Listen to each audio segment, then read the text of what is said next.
Hello, everybody, and welcome to Honey Badger Radio. My name is Brian. I'm here with Allison, and this is Maintaining Frame number 129. Here's why women struggle with friendships. We're going to be looking at a number of different, videos and an article talking Mhm. about the real crisis of loneliness, which is obviously the women crisis of loneliness. So, now we're paying attention, or at least to Yeah, half the population. yeah. Well, yeah, yeah. What a surprise! We broke down the relationship between men and women, and now women are lonely. Who would have thought? Who would have Yeah, now thought they're being affected by it, and the suddenly we all consequences? have to do something. Yeah. Well, yeah. People are talking about it now. I've noticed that there's a lot less. Well, I mean, exactly the same. Like women face exactly the same problems when it comes to their friendships. In many cases, they have work pressures, they have family pressures. They just don't have time as they grow older. And I notice the discourse is distinctly different when we're talking about women's loneliness. When we're talking about women's loneliness, it's about the external pressures that cause them to lose track of their friends and how unfortunate that is for women and how we need to do something about it to change those external pressures. With men, exactly the same thing. Like you take, for example, the observation that a full-time job makes it difficult to maintain friendships. For women, it's all about how work-life balance is. It's not their employers don't help them, don't encourage a good work-life balance. For men, it's they don't prioritize their friendships in their downtime. They don't do the emotional labor of keeping them up. It's like it goes from somebody else is to blame when it's women who are suffering something, and it goes to men are to blame when it's men who are suffering something. That's something I noticed about the various discourse, because almost the exactly the same factors are at play when it comes to women's loneliness and men's loneliness. But when you look at the articles on why women are lonely, they don't blame women for it. They don't blame toxic femininity for it. They don't blame the women themselves. They just blame the external circumstances. So somebody else has to take care of these women. But when men are suffering the same issue, yeah, they don't get those affordances. Is that the right word? Affordances? I think that'll Mm, that'll do. That'll yeah. do. All right. So I do want to remind everyone, if you want to send us a tip at any point throughout the show, and with the tip is an optional comment. You can do so at feedthebadger.com/just the tip. That's feedthebadger.com/just the tip. Very much appreciated, because we get the full benefit of the funds. And if you do want to send us a comment, sending it to us that way makes sure that you don't have to deal with YouTube's comment enhancement system. So once again, send us a tip at feedthebadger.com/just the tip. We do have our monthly fundraiser live. So it's if you want to make sure that we can continue to create this content, go to feedthebadger.com/support and put some dosh in the hat for that. I do want to thank Richard, because he sponsored this show. So thank you, Richard. And we not only are we going to cover women's friendships and the obstacles towards women being friends with each other, which, because we're us, we're definitely going to take this into realms that other people won't dare touch, which I thought would be very beneficial. But if we get through enough of this, at the end, we might touch on the issue of lavender marriages. And I don't know if you guys know about this, but apparently some what is the word for it? Some incredibly stupid gay men, or at least one, has advertised a desire to marry a woman. Why he wants to marry a financial liability, because the courts don't care if you're gay, sir. They don't care. Why he wants to marry a financial liability he cannot have sex with, God only knows. But we'll cover that particular boondoggle if we have time. So it's a little bit of a twofer. All right, back to you, Brian. Shall we just Well, yeah. So I guess we're gonna go into. I don't know what you want to do first. So we have a Manifestel video called "This Is Why You Don't Have Friends." Then we have a BBC article called "Our Generation is Lonelier, So We're Friendship Matchmakers." And then we Mm. have another video from someone named Psychology with Dr. Anna called "Friendless Women Are Going Viral on TikTok." All right. I Let's don't start have with time codes for I looked at the friendless women one, but I did not look at the Manifestel one really. So okay. I got you time codes in the oh chat. okay. So Yeah, if yeah, you take yeah. a look. So essentially Manifestel begins with effusive praise of women's friendships, and says that they're so easy, so very easy. And then she spends the rest of the video describing how they are hard. And she touches, I actually, there's this moment in the video where I think she's being really, really honest, and we'll get to it. But she touches on the verboten things that we can't talk about. And she touches upon women's jealousy towards each other and women's contempt towards each other. But she only most briefly touches on it. Everything else is just, oh, women can't have friends because the system doesn't give them, I don't know, malls to meet up in or some shit. Like doesn't facilitate women's needs. But that she does that one moment where she touches on what might actually be the truth of why women are struggling to maintain friendships. And then the other video again goes into issues with why women aren't having friends. In this case, and this is something I want you to note, in all of these cases, it appears that women analyze it. Miss Manifestel and the other psychologist who actually does have a video that's a little less meandering and self-contradictory than Manifestel's, but they analyze the female friendship crisis by saying that women are not doing so they have this idea of how they would like to have friends with women, and they are saying women are not doing that, right? Not so explicitly, but it's basically what they're saying. So Manifestel has a vision of how she would like to her female friendships to go. The psychologist whose name escapes me, uh, Dr. Anna. It's Dr. just Dr. Anna, Anna. Anna. also has sort ANA. of a she has a vision of what she would like as from friendship as a resource. And then they say, what I would like from friendship with women as a resource is how to solve the friendship crisis. And I just want to note that because it's so solipsistic. Mm-hmm.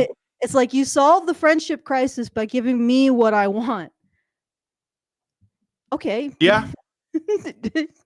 All right. So I thought that was really interesting, and the article just covers a bit of what's happening for women to try to generate friendship, and I'm going to explain why that the way that women are trying to fix this is only going to make it worse, because there are certain problems in how women conduct themselves that make it impossible for them to have friendships.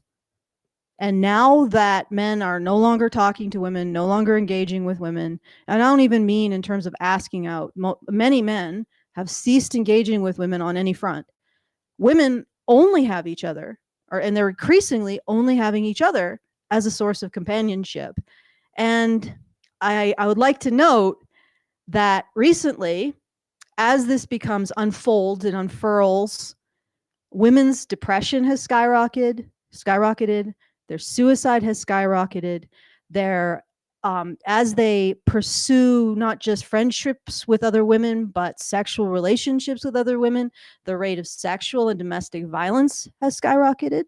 Now the particular survey that I'm thinking of didn't track who's doing it to them, but it did note that women who are heterosexual, in other words, their romantic relationships are exclusively with men, have something like 1/3 the rate of sexual assault or domestic violence than other women. Yeah. So it's a head scratcher, isn't it? But yeah, so we're seeing a lot of negative fallout from the knock-on effects of Me Too and all of the other ways of ostracizing men's interactions with women and criminalizing men, I don't know, talking to women, approaching women, being in the company of women. All right. Okay, I'm done. All right. So what do I do? Start with Manifestel? Yeah, sure. And I And got the time. yeah, I'm looking at them. Is it the 1 minute and 6 seconds where she talks about the benefit of having female friends? You want to hear I think that I called it first?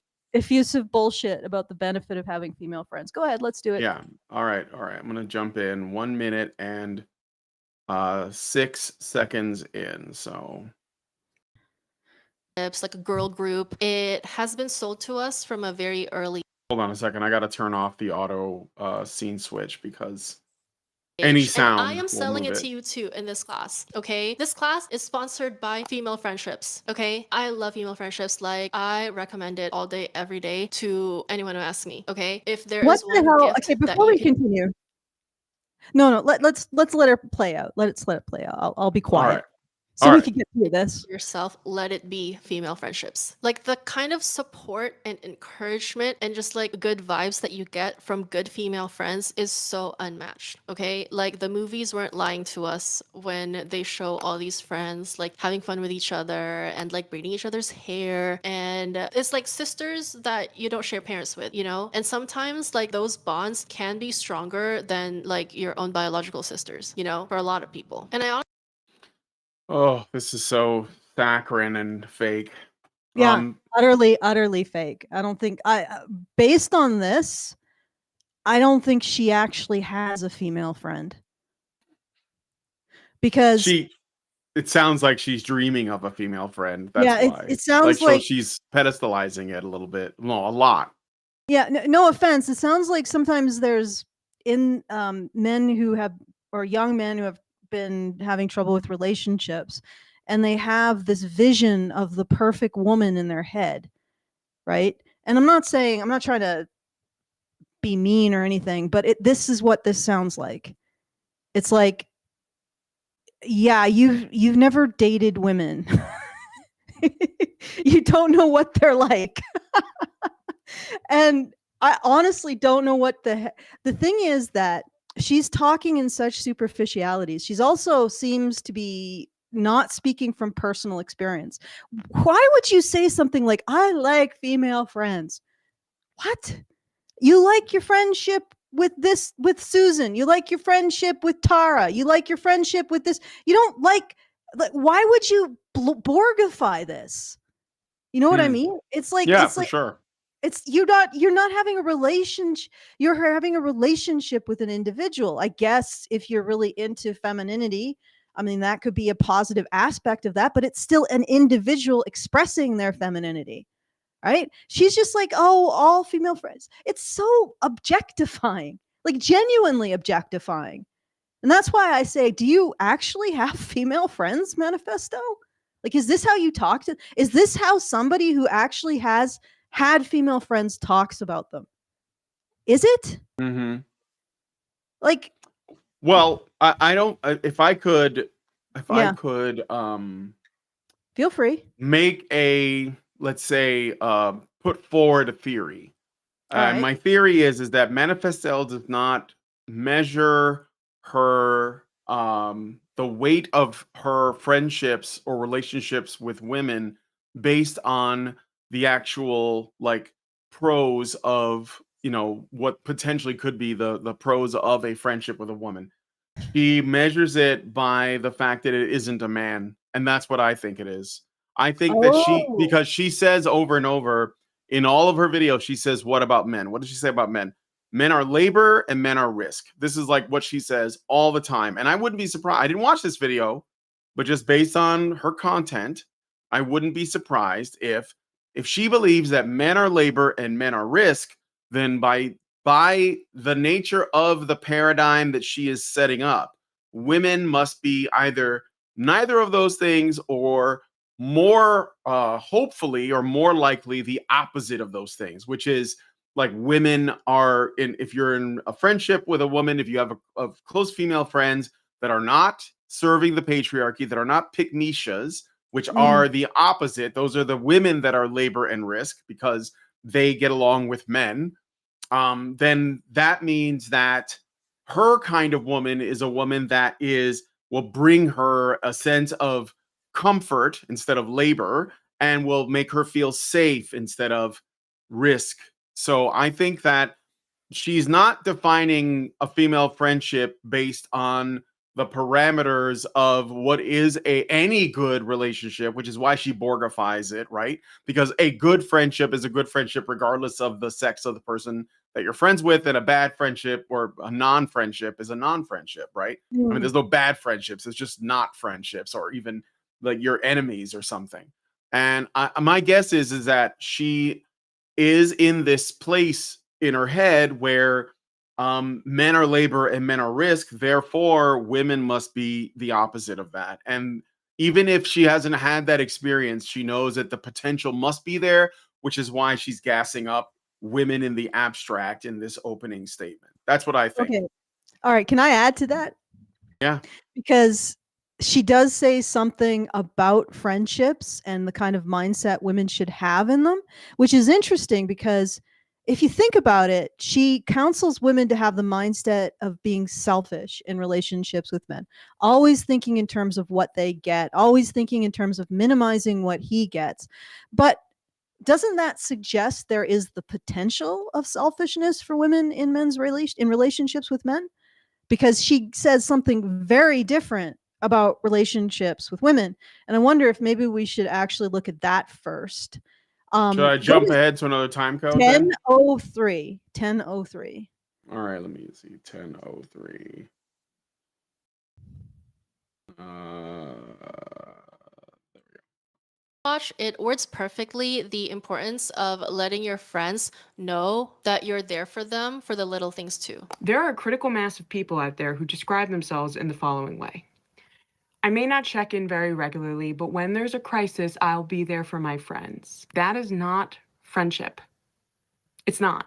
Firstly, when there's a crisis, I'm going to help people who I don't consider my friend. I'll help acquaintances who are having a hard time.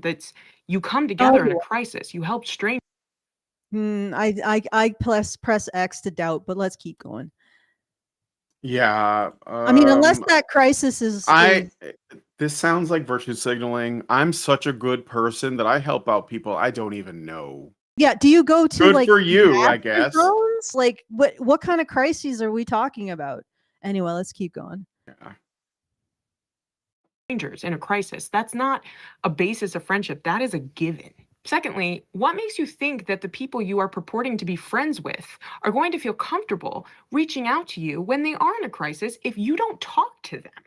People who think this way do not prioritize the people in their life, and they do not care about growing their relationships and being healthy in that way. And that is not friendship. You know, I There's just no want to point out. reciprocity. And I just want to point out that a lot of this conversation you're seeing here is exactly what women are saying about men. They're turning that mentality of self-interest and what do you You do mean, for what have you done for me lately? yeah, Like, and they're yes. turning it to like honestly, what do you get off? Where do you get off doing this to your friends?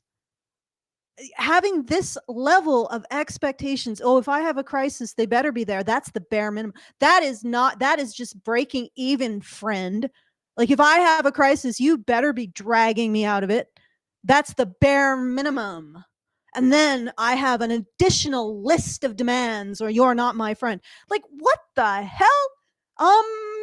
Yeah, anybody who's friends with that woman, move on. Because that is insane. Right? If you want to talk about this stuff, you talk about you giving this to your friends, right? And Manifestel does address what she says, but because Manifestel doesn't call her out for that, for essentially, I am the tabling her friends. You know that statement? Yes. I am the table. That's the bare minimum to be part of the table. You know, that kind of shit. Instead of calling her out on this, Manifestel is saying, yep. Women need to be in their servant mindset when they're having friends. Who does Manifestel think that her female friends should be serving? Who does this woman think that her female friends should be serving? Her.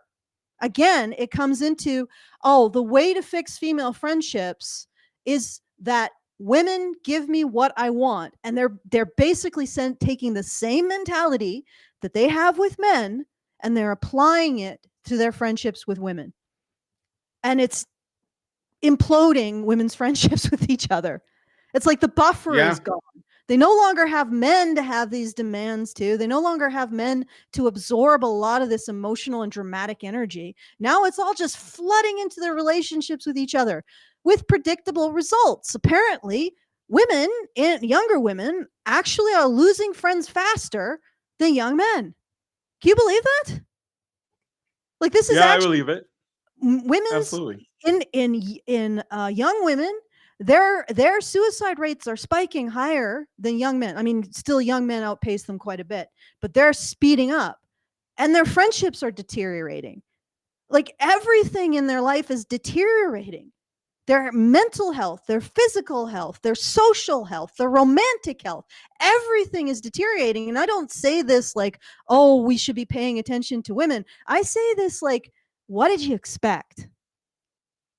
Like, what do you expect when you have a society that embraces this toxic narrative about men and women, that men oppress women, that men are labor, that men are, you will have to extract everything from men. You got to be a miser, a penny pitcher in your relationships with men. Make sure he doesn't get a single speck more than you get.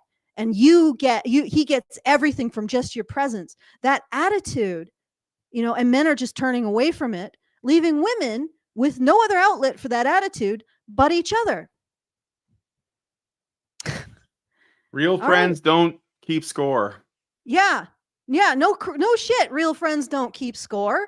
And I would absolutely be mortified if I had to rely, like, if I would always be considering, if I were in a crisis, I don't know if I'd want to drag my friends into a crisis or the people I care about into a crisis.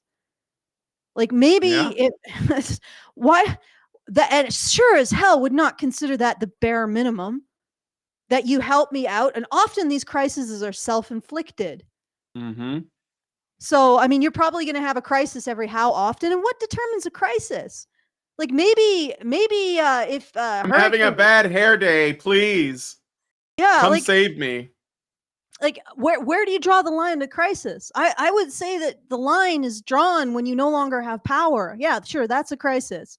When you no longer have food, that's a crisis.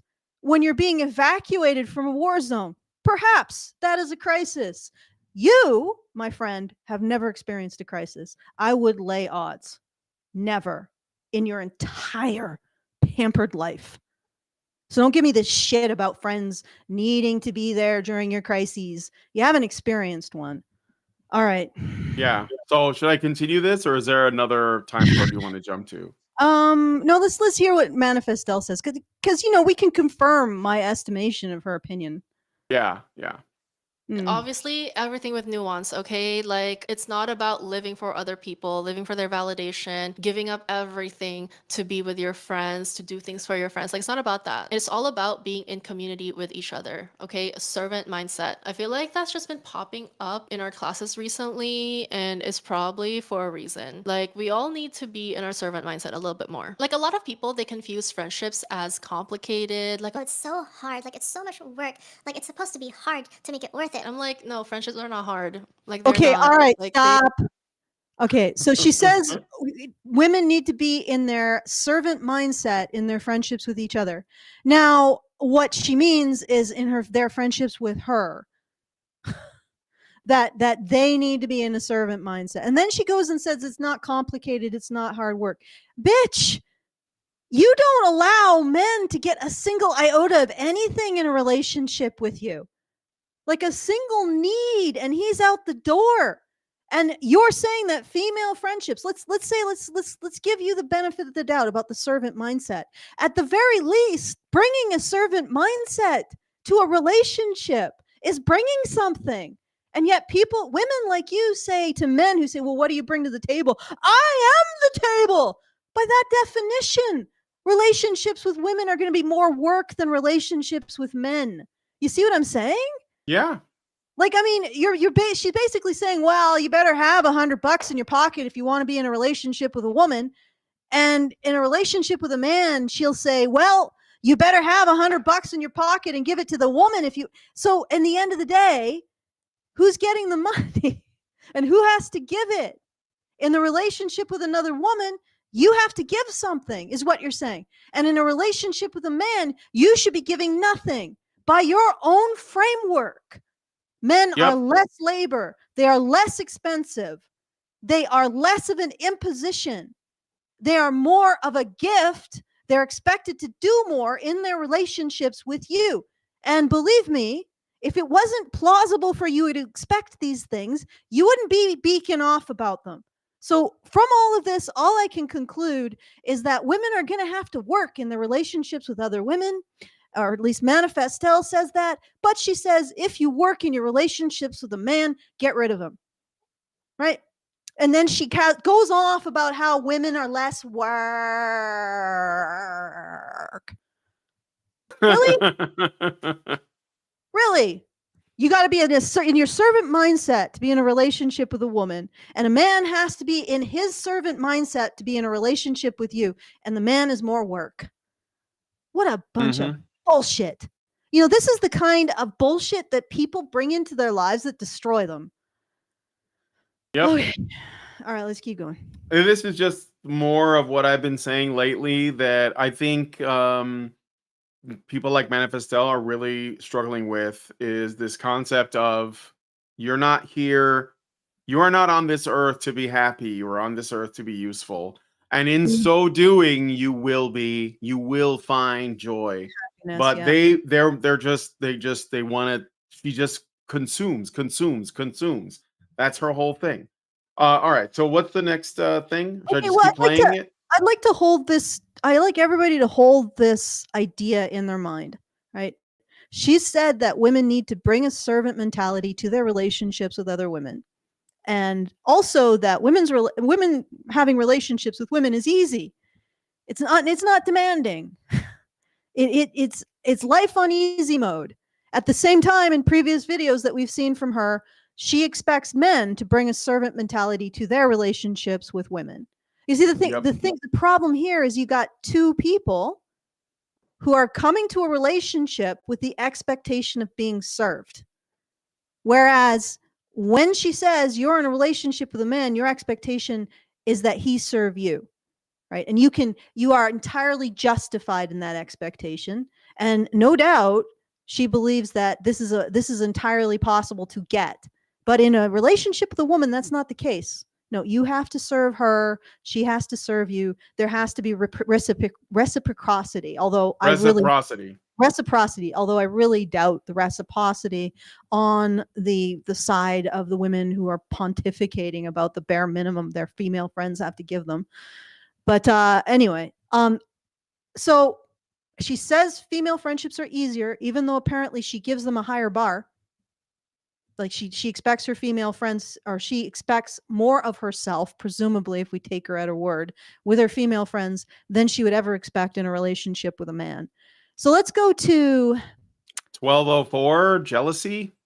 yes, you know what? Actually, let's just continue from here, I think. Oh, Unless I 1204 jumped is ahead to forward. 1204 Oh, already. that's fine. That's All fine. right, all right.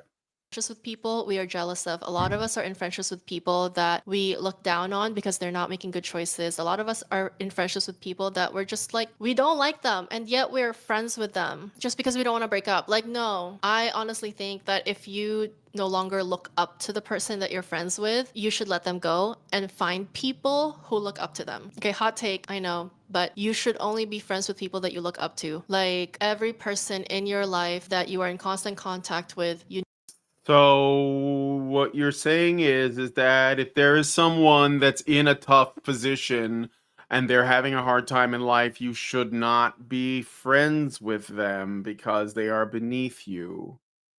Yeah. So you will never really have, because all people's life and conditions are in a constant state of change, and everybody's got shit they're going through. So you're saying that until they're at the point where they're an inspiration for you or they lift you up in some way, then you shouldn't be friends with them. But doesn't that also mean that those people shouldn't be friends with you because Yep. they're above you now? Like, Okay, what we're looking at is once again the same mentality of looking at relationships in terms of being transactional, in terms of what you get from them and not what you give. And this is the persistent thing I see among all of these female commentators on friendships. That's how they view relationships. They may give lip service to, I don't know, reciprocity because it sounds good. Could you say the word again? reciprocity. Reciprocity because it sounds good. It sounds like what they should be saying. But everything that they are saying that has any kind of concrete application is get what you can from your female friends, compete with them.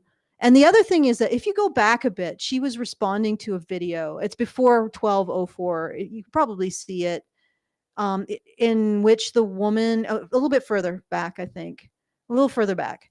This Go. is like 11:30. Okay, there is some. Oh yeah, there. Yeah, I saw it. I saw it briefly. I think. Keep When I going. was Keep going. Keep going. this No, one? no, that's That the was previous. that. Okay. No, I'm I pretty don't sure see there's it. a video of someone talking about, or maybe it was her being friends with someone you're jealous of. So what's the distinction, manifesto? I could play it from here and see if Yeah, anything shows let's up. see. Let's see if we Okay. anything shows up. Yeah. All right. Are so easy if you actually like the people you're friends with. Okay, like I don't know, like it's not hard. It's like when people say marriage is hard, like, oh, marriage is hard. For who? Like, marriage is not hard. It's work, but it's not hard. Okay, especially if you like the person you're married to. Okay, like I feel like a lot of this is like, just can we stop being friends with people we don't like? Okay, and I saw this one TikTok about how this girl, she's posting about, I'm so done seeing Katie Fang's vlogs. Nothing against her, but it just inspires so much jealousy out of me. I had to block her. And I'm like, a lot of us are in friendships with people we are jealous of. A lot of us are in friendships with people that we look down on because they're not making good choices. All right. So that must be what you're talking about, where she talks Yes. about a video.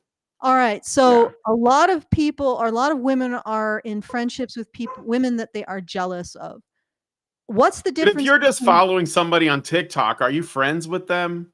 Because No. it's a weird. She's saying this person said this thing about this person that made a video on TikTok saying that I'm gonna not follow her. Pretty sure that's not a friendship. So, but anyway, go ahead. Yeah. So you're talking about a woman. Presume let's assume that she has a friendship with someone that she's jealous of. What is the difference between having a friendship with someone you're jealous of and having a friendship with someone you look up to? Right? Like, do you make the distinction, and how do you make that distinction, Manifestal? Because what you're saying now is don't be friends with anybody you have contempt for, but also don't be friends with anybody who might be doing better than you because jealousy may creep in. And also, how is it you have a servant mentality towards somebody who you look up to? Well, I mean, I guess you could, but it's not like they need you. And what happens when women are in crisis? Like we talk about that previous video. She talked about, oh, friends need to help each other when they're in crisis. Okay, I'll allow that she even has a conception of what a crisis is, but okay. Well, then if they're in a crisis, they don't have their life together, you no longer look up to them. Do you kick them to the curb? Like, what are these rules except get your bag, secure your bag and get her bag too, girlfriend. Except hidden behind flowery language like, oh, don't look at my behavior, ladies. Look at my lovely petals and how much I think you're wonderful. Come closer. Come closer, said the spider to the fly. Like, Yep. this is watching these women feed on each other. Like, it's like a Shark Tank with chum in the water. And and it's like okay, but it gets even more interesting as it goes along. So let's keep going. All right. So yeah, let's keep going. A lot of us are in friendships with people that we're just like, we don't like them, and yet we're friends with them just because we don't want to break up. Like, no, I honestly think that if you no longer look up to the person that you're friends with, you should let them go and find people who look up to them. Okay, hot take, I know, but you should only be friends with people that you look up to. Like every person in your life that you are in constant contact with, you need to be looking up to them, because how can you be with people that you admire? And then that kind of puts you in like a judgment vibe every time you see them. Like, I know we're human. Okay, we're human. It puts you in that vibe, you know? And like they don't deserve that from you. Like they don't deserve to be frenemies with someone. Like, Oh, I'm sorry. I got a super chat that I really wanted to read from Betty Adams, and I'm gonna stop and read it really quick because I think it's relevant before we get into this. So Betty Adams, we also got a super chat yesterday that didn't get read out according to Hannah. So I'll do that one. Meredith G yesterday gave us $5 and just said HBR talk 333 honey for the Badgers. Thank you, Meredith. You are, as always, the top G. Betty Adams gave us $5 today. Thank you, Betty, and says C.S. Lewis defined friendship as the connection you get when you see one of your deeply held existential questions in another person. Quote, this is from C.S. Lewis. In this kind of love, as Emerson said, do you love me means do you see the same truth? Or at least, do you care about the same truth? End quote. The man who agrees with us that there's more. Yeah. The man who agrees with us that some question, little regarded by others, is of great importance, can be our friend. He need not agree with us about the answer. Perhaps the loneliness epidemic in both men and women stems from the reality that there has been such a profound attack on universal truth. Yes, yes, yes. Or perhaps that our first world lives are so sheltered that we never experience the suffering or have been called to express the endurance of previous generations. Because so often the deep, the important truths are born out of enduring the inescapable realities of life. Perhaps modern women, suffering from a lack of convictions, are unable to form those deep friendships based on convictions. All right. Yeah, I Mhm. mean, I think that's very profound. I think the truth is though is that everybody's going through something, even in our modern, highly advanced, highly comfortable life. There are still people who are going through the same human suffering that we always have. No matter how good we have it, everyone's got something. And the truth is that I think that men generally are better about relating in those ways. Then, and I think that women are, for whatever reason, I think that they're made to fear everything, so they just keep it all to themselves and they pretend like everything's fine, and no relationships appear to be real because that requires vulnerability. And Mhm. so, like, they're always going on about how men, in order to defeat toxic masculinity, they have to talk about their feelings more. But when men do open up, I think that they are genuine, but they will do it with the right people that they trust at the right time. But I think women go on and on about stuff that they feel that doesn't really mean anything. I mean, Mm. like Manifestel does it every time she makes a video. She's like, I'm feeling this, and this is the vibe, and we're all human and all that. But like, she doesn't risk anything when she No. talks on her podcast, right? She's not putting anything out there that is actually scary. And therefore, she doesn't actually get to know other people that may also have their own, like vulnerabilities, their own scars. Questions. And, yeah, and questions, right? I think that is where you get real friendships. I mean, Mhm. but I agree. The universal truth thing has been abandoned. I mean, that is another aspect of it, another way of looking at it. But I think that's all true. So yeah, And thank you, actually, Betty Adams, for that. come to think of it, like I think I would consider Karen and Hannah my friends. And I think what's kept us sort of at least doing this stuff and talking to each other is having that question of, can you care about men? Can you establish some kind of responsibility towards half the human race? Right. And I don't know, sometimes we disagree necessarily on the answer, but we have had that question. And I think it it's allowed a lot more debate and maybe more understanding than I don't know what how do women form friendships outside of that? Like they form it on mutual interests, they form it on feeling like they can. I actually honestly wonder if they form it on feeling like they can get social resources from another woman. Yeah, I mean, like having similar interests is not even getting your foot in the door. It's definitely like could become something, because then you have to wonder like what life experiences, what challenges, what questions brought you to the place where you might find that you have similar interests to someone else.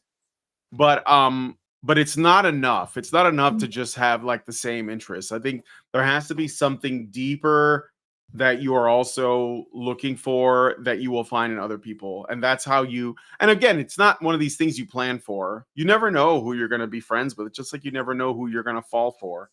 Mm. So, Okay, well, let's. but I think Manifestel wants to control that. I Mm. think that's the thing, right? It's just like when she says, this is what the whole problem with the female dating strategy Reddit is that it's all like they think that they can construct the perfect man out of everything they want, and that becomes the model for every relationship. And now they're Mm. looking for anybody, whether it's a husband or a boyfriend or a girlfriend, like a friend, a female friend, and they all have to fit that very it's almost like they crafted like a custom character in a video game, and now they want to run the character. It's like, but that's not how people are. And it's the thing, like we all have some trauma, some hurt, some like damage to ourself from our history, and that's something that everyone has to contend with. And Yeah. you're just not you just can't pick like the perfect friend, because there's no such thing. So Yeah, and there's no conversation about what you would give in any of this, really. I mean, she talks about a servant mindset, but in lecturing other women, it feels more like she's telling them what they need to have to be in a relationship with her. And then the other thing is that this attitude, like this expectation that they bring nothing to a relationship with a man, how can they not help but hold their relationships to women to the same standard? If you think about it, because if they don't, their relationships with women are harder. They are more difficult. They have to do more, and they will feel like their relationships with women are a slog. If they hold men to yeah, the standard of doing everything for them and getting nothing in return, men's relationships will always be more attractive. Even the vision of a relationship with a man will always be more attractive than their relationships with women, if they see themselves in terms of getting resources from others. Because their vision of a man is that he's in their life solely to give him resources. Their vision of a woman, well, because of virtue signaling, they can't express that she's also in their life just to give them resources. But so they in that vision there has to be reciprocity. I don't think there is, though. Like, so the vision of the man always gives more than the vision of the woman freely. You see what I'm saying? So in their own head, their relationships with men are more valuable because they get more resources from them. They give less if they see themselves. And this is the thing. This is a tendency in female psychology, is to see other people as resources. Because mammals, especially like the great apes, the females of the great apes, our closest relatives, they compete over resources, right? And resources is sort of like their identity. They have to acquire them, and they have to acquire the territory that allows them to have them. And that is part of what they get into the worst kind of fights over. And we're not allowed in this society to point out this is a psychological pitfall that women have, and it ruins Yep. their relationships. In particular, it ruins their relationships with other women, because other women don't have that suite of hormones, that psychology that men have, that sort of takes the edge off of being with someone who's demanding. That makes sense. So they're rubbing right up against other people who see their relationships in terms of acquiring resources too. And they're not liking it. And that's that. But the thing is, nobody can talk about that. And nobody can say, hey, maybe this is a problem that women have, not necessarily something that they're locked into, but they will be if they don't acknowledge it and be like, am I really being a good friend if I'm just seeing my friends in terms of the things they give me? Right. And or alternatively, I'm seeing them like if I make something and they don't appreciate it, I insist that they're in the wrong, like, I mean, I guess every gift, it's the thought that counts. But sometimes people do things for other people and it's more of a way of controlling them than it is of making them better off. You know what I mean? Yeah. Yeah. And so, I mean, all of these things, all of these pitfalls and mistakes you can make, and we're not allowed to acknowledge them because they are fairly unique to women. But anyway, let's keep going. All right. I got a Rumble rant from Evil World. Thank you, Evil World. Gave us $2 and says, "Those are not friends. Those are yes men." Yeah, that's not really a good relationship because you're not challenged by anyone. Well, okay. Let's just. You want me to just play more of this? Sure. Okay. Like they don't even know that they're frenemies with you. Like it's so unfair to them. So I think that's the vibe. That's why friendships are no longer hard for me, because I stopped being quote unquote friends with people that I no longer look up to. Okay, friendships are not hard. They're very, very easy. Wait. Can we go back a bit? Because she always just blathers and contradicts herself. Keep going. All right. From here. Are no longer hard for me because I stopped being quote No, unquote friends with people prior to that that. I no Prior to longer that. look up to. Prior to that. All right. I feel like we're listening So to the hooting of an ape in the jungle. yeah, We're trying to With think, people is that you that a admire. snake call or is it a it's hard. mongoose call? Yeah, it's hard to pay attention to her. Okay. She makes me sleepy. This is not a joke about her being Asian, but I feel sleepy looking at her. Okay. What And does then that kind of sleepiness puts have you to in do- like a oh, judgment oh. vibe Oh. every time you see them. Like, I know we're human. Okay, we're human. It puts you in that vibe, Oh, and she's like talking they don't about deserve people. that from you. Like they don't deserve to be Oh, frenemies with Jesus someone. Christ! Like they This don't is even know that they're friends. exactly what I'm talking about. This is exactly what she has some really awful stills, doesn't she? Please don't steal my soul, Manifestel. Like, all right. So this is what I'm talking about. She's saying she doesn't want to be friends with people that she looks down on. She wants to be friends with people that she looks up to. You mean people that can give you social resources, right?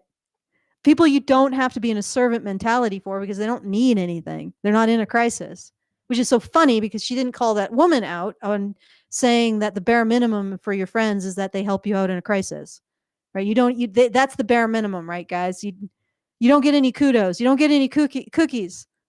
You don't get any cookies from your friends for helping them in a crisis. Well, I mean, if you're a woman, if you're a man, generally they do. It's the bare standard. It's a basic standard. It's to save people whose homes are being flooded when a hurricane hits them. You should be there, and I shouldn't have to say thank you because it's just the basic baseline standard. Yeah, literally women are doing to their friendships with each other what they do to men because they cannot control this obsession with not being taken advantage of and not getting the resources they feel like they deserve. And no, this isn't capitalism. Somebody in the vertical chat said that this is capitalism. This isn't capitalism. And they said that other societies that aren't late stage capitalists don't have this. Other societies also have much, much more controls and expectations placed on women's behavior.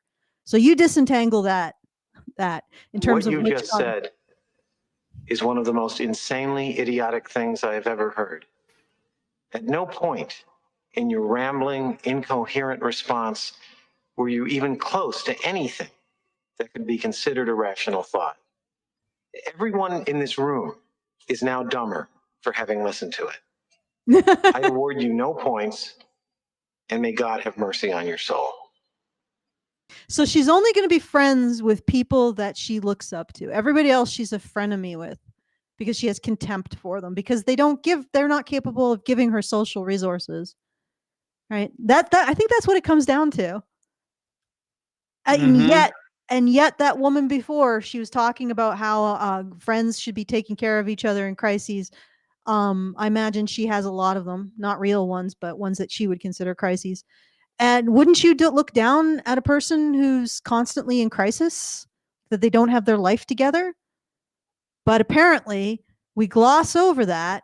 She says you got to be in your servant mentality, but don't have relationships with women you don't look up to because they got their lives together. Well, if they've got their lives together, they're not going to need you for anything. Like, what? It's just such. I feel like she's yapping, but in between the words, we're catching glimpses of what's actually going on. You know what I mean? So let's continue.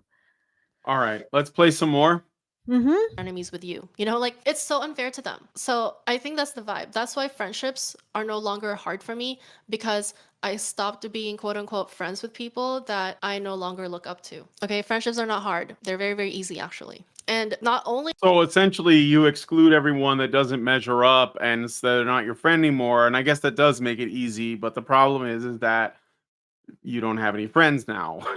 So because no, it just so happens that nobody's good enough. But if they're too good, they have to be good enough for me to look up to them. But they can't be too good that I'm jealous, because then I can't be friends with them because I'm jealous. So if you meet that sweet spot, It's whatever pretty that is. small. And this is like the same thing with the men. Like if you can't be friends with men because men are labor and they are risk, and you are not married because she's not wearing a ring. So you can't say that marriage is easy because you're not married, you don't know. So you're not with a man, you're not married to a man, and you don't have any girlfriends, and you're on here telling us how easy it How is human. for you to essentially control your social environment so that you minimize right. risk and minimize labor. Because again, when she talks about men, she says men are labor, men are risk. So this means that she doesn't like risk or labor. Now, it also happens to be the case that women can also be labor and risk if those women are beneath you in your mind. So you will also disconnect from them. So basically, you Also, don't have risk any if they're friends, and above you don't you. have any men, and you don't have any prospects, and you're on the internet giving advice to women. Yeah, but she's created this little narrow. You're right. It's like this narrow little target that women have to hit. They have to. She has to look up to them, but not be jealous, right? And if they have needs, she's going to see them with contempt because apparently she's in her servant mindset. But actually serving is another question entirely. Yeah. Like, I don't even know what that means. Like she's saying other ladies have to be in their servant mindset because the standards that she holds oh, I men got it. to I are got it. inevitably going to be standards that she holds other women to. I got it. She wants women she looks up to who are in their servant mindset so she can get stuff from them. Social Yeah. resources. Yep. Oh man, because the thing is that, and the reason why I'm saying this, it's a logical consequence of what she's saying. She's getting rid of who's beneath her. Well, those are the women who need help. Those are the women you would express a servant mindset towards. And that's very biblical, actually, if you think about it. But so she only wants in her life women she looks up to, but there has to be a servant mindset. From who? Not her, because as soon as a woman in her life needs service, out she goes. So she wants to be in relationships with women who can give her social resources and have a servant mindset benefiting her. So this is the rat race. This is the bucket of crabs, right? Mm-hmm. Every single woman wants to be in a relationship with someone who has more social resources than her, does not want to be in relationships with women who have less, and wants that woman above them to be in a servant mindset. And nobody can point this out and say, hey, you're going to be really freaking lonely, ladies. Like, you're not even going to have female friends. And the cats are going to be sort of like they don't have a choice. You bought them. So like, good luck. Poor cats. Anyway. All right, should we keep going? Yeah, sure. Or do I do another time code? Oh wait, let's see. Let's see what's coming up. Let's see what's coming up because This is 1305. So friendships are friction. And sure, then let's keep okay, going. all right. Not only are they easy, but they make everything else substantially easier. And I love how Rosie Spinks says this in her 2023 Substack blog titled The Friendship Problem. Friendships are by their very nature made of friction. To know what is going on in someone's day-to-day life, to make plans with them, and then reschedule those plans when someone inevitably gets sick, and then bring over Calpol or soup or an extra laptop charger. To water their plants while they're away, to ask them to take your kids when you're feeling sad, or for help getting rid of mice in your house. To show up for the walk you planned even when you're a vulnerable, anxious mess. This is all friction. And All right, I'm just pausing for the banana. Let's keep going. friction is not friendships just interrupting your day or aren't life to help easy? out a friend, but also admitting you need that kind of help you cannot pay for or order yourself. To pierce through your veil of seamless productivity and having it together to say, I need something from you. Can you help me? That was so beautiful. Like, I can't. Moving on.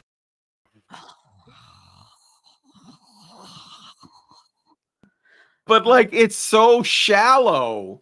Like Yes. there was no substance. It was like bring over an extra charger and some TV and my laptop and we'll like and it's like well that I okay, look.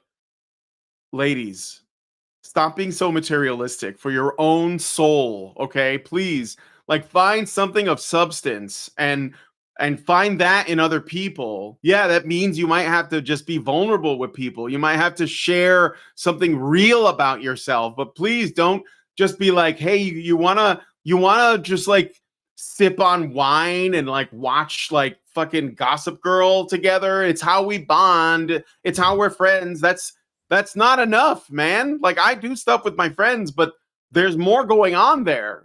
Men are just really good at being friends, though, to be honest. This is something that this woman will never admit. Men are better at being friends with other men than women are with other women because Okay. for whatever reason. I'm just gonna say it, okay? We If you have think if you statistics. agree with me, give me a W in the chat. But that's what I think. All right. We have statistics. At least it's like sideways statistics. We got the receipts. Yeah, well, I mean, it's sort of something that implies it. It just doesn't directly underwrite it. But if you look at these stats on divorce, and I know this might rankle because orthodoxy, but if you look at the stats on divorce, men divorce each other at 1/3 the rate of women divorcing each other in gay marriages, and they divorce each other at half the rate of straight people divorcing each other. So it's like men can live with each other, you know? And I mean, there is an element, like there's, I guess, the sexuality of it, but at the other point, I think gay guys are more able to just let each other be, you know? And I think that is because they're men. They can just let each other be. And Yeah. and then they don't then I don't think they are as commonly keeping score over who is doing what, right? And and there isn't as much expectation of emotional labor from each other as well. So I'm just putting it out there. I think men actually can handle being with each other better than women can. Mm-hmm. Like, and I mean, of course there's there is the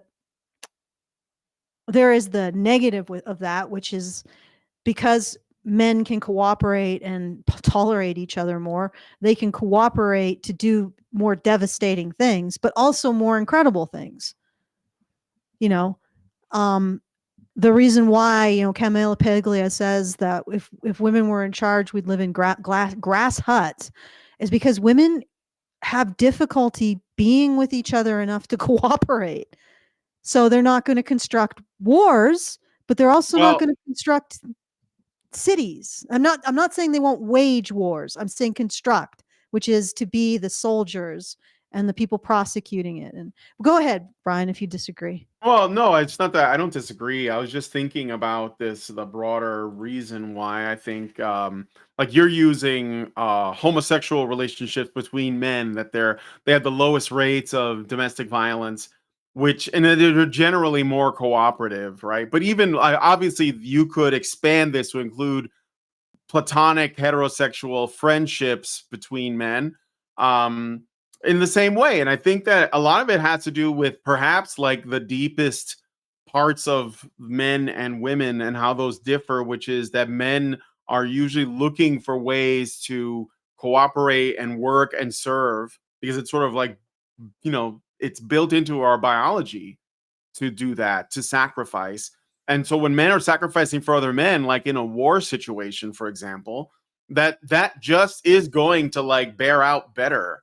And but women don't have that. Women have a different thing that they tap into where they identify what is needed and then they ask for it. It's like Jonathan Pajot used to say, woman asked the question.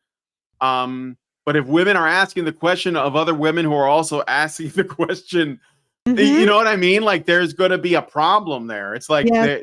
because then someone has to be the one that does the sacrifice or does the labor. And with men, that's not even something that men have to ask for because usually they're both Self-sufficient. they're self-sufficient. Exactly. So Okay, it's well, um uh somebody says, let's see, I'll try to pronounce his name.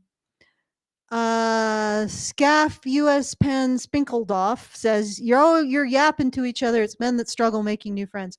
Okay, Snaff, I don't think so. Scaffs USA Penn Spinkledorf. Okay, but you have to subtract all of the women's friends that aren't actually friends, they're frenemies. Then let us look at how Or well they're men and women. yeah, Yeah, sexual competitors. yeah, like sexual competitors. There Subtract is all is there a female version of the bro code, for example, where subtract go from ahead. all the women, for all the women's friendships, you got to subtract the frenemies. You got to subtract the women who would poach their so-called friends' boyfriends. You got to subtract the women who apparently wouldn't help each other in a crisis, since that's the bare minimum. Like when you subtract all of that, what are you left with? Like subtract all the women, friends that you can't trust not to stab you in the back. What are you left with for women's friendships? Not much. And the other thing is that statistically, at least from what I saw when I took a look, young women are actually losing friends faster throughout their 20s. Maybe they started with more friends, but they are losing them faster. Um, so the situation isn't that great for women when it comes to friendship. And again, I would posit it's because we don't give women a list of nasty behaviors that they should avoid and be judged by, like for not avoiding. For example, judging everyone in terms of the resources they give you instead of what you can share in terms of principles, or like the C.S. Lewis quote, what you can share in terms of questions about the world around you, and like that kind of stuff, right?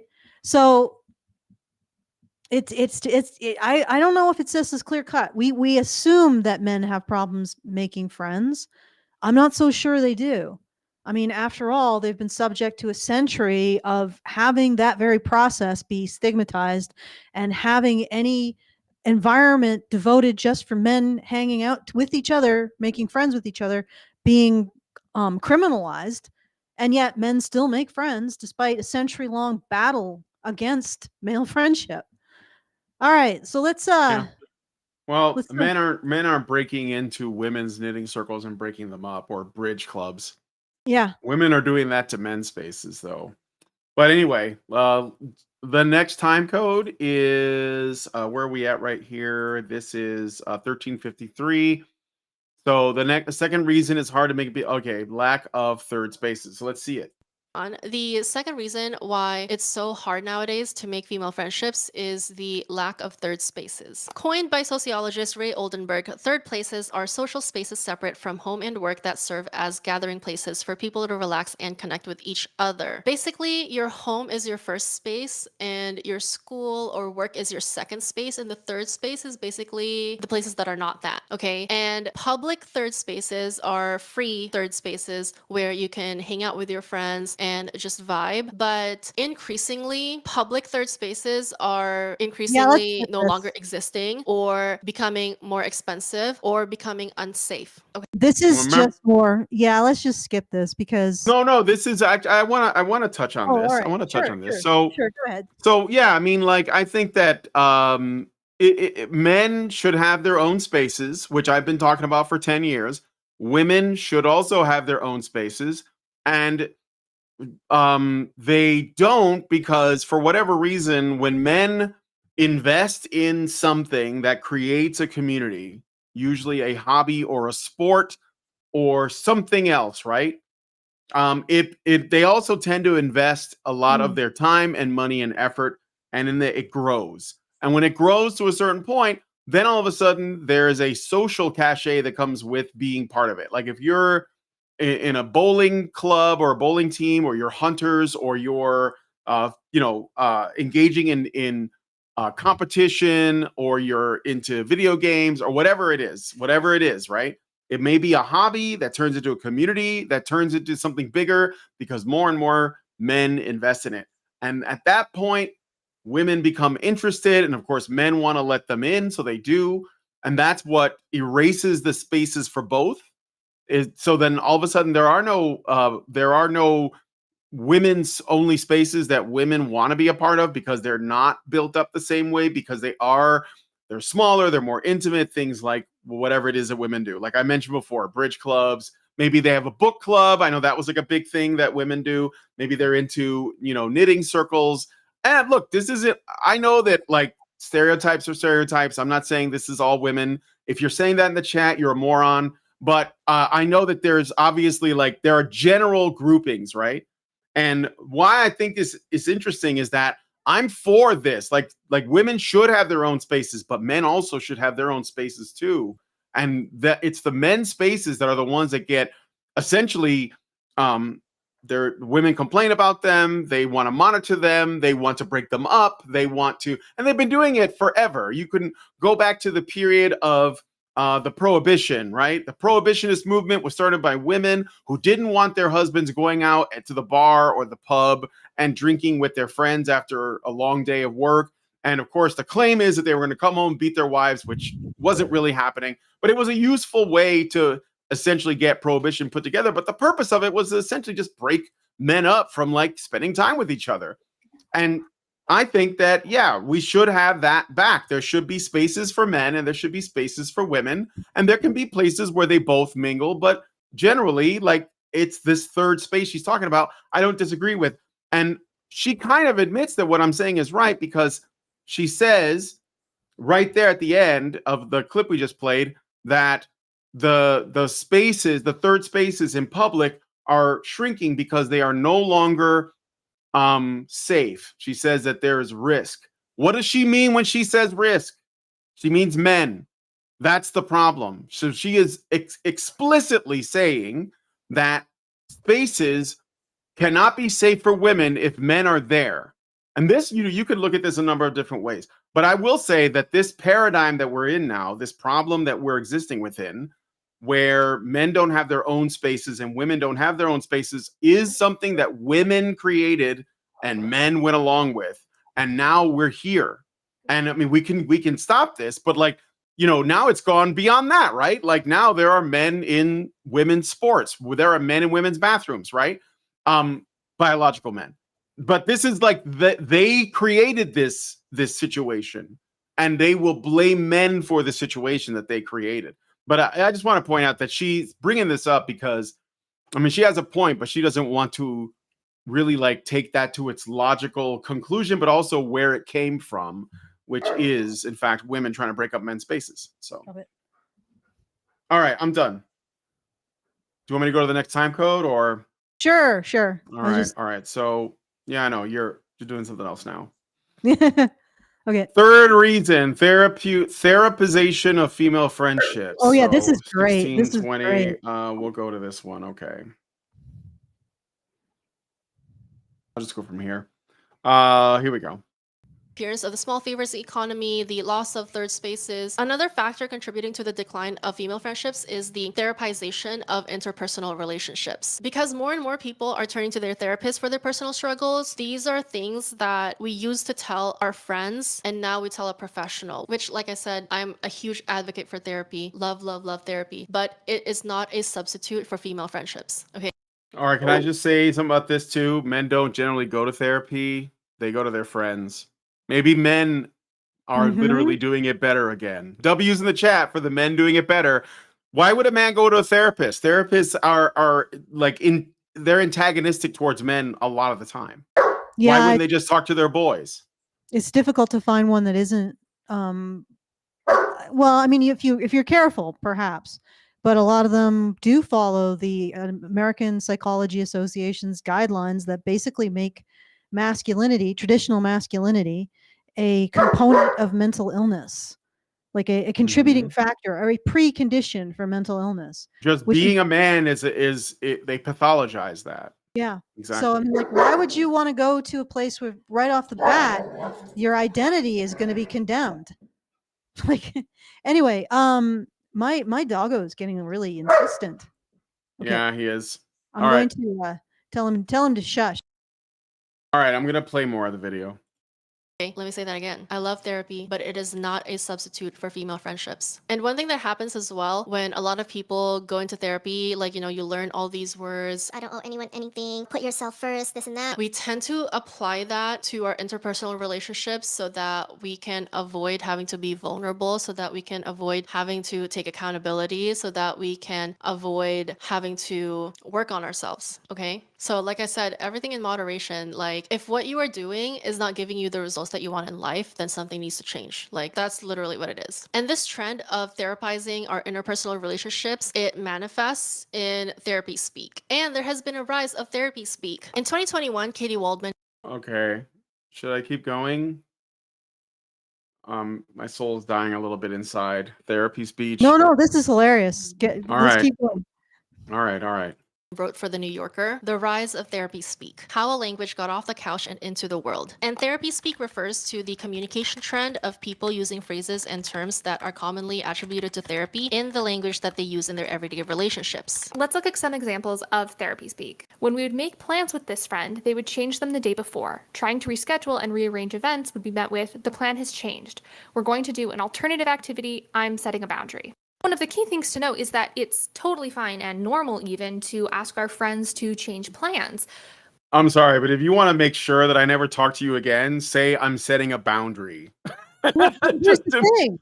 Like, she's what she's essentially saying is I get to control the agenda, and if you disagree, then you are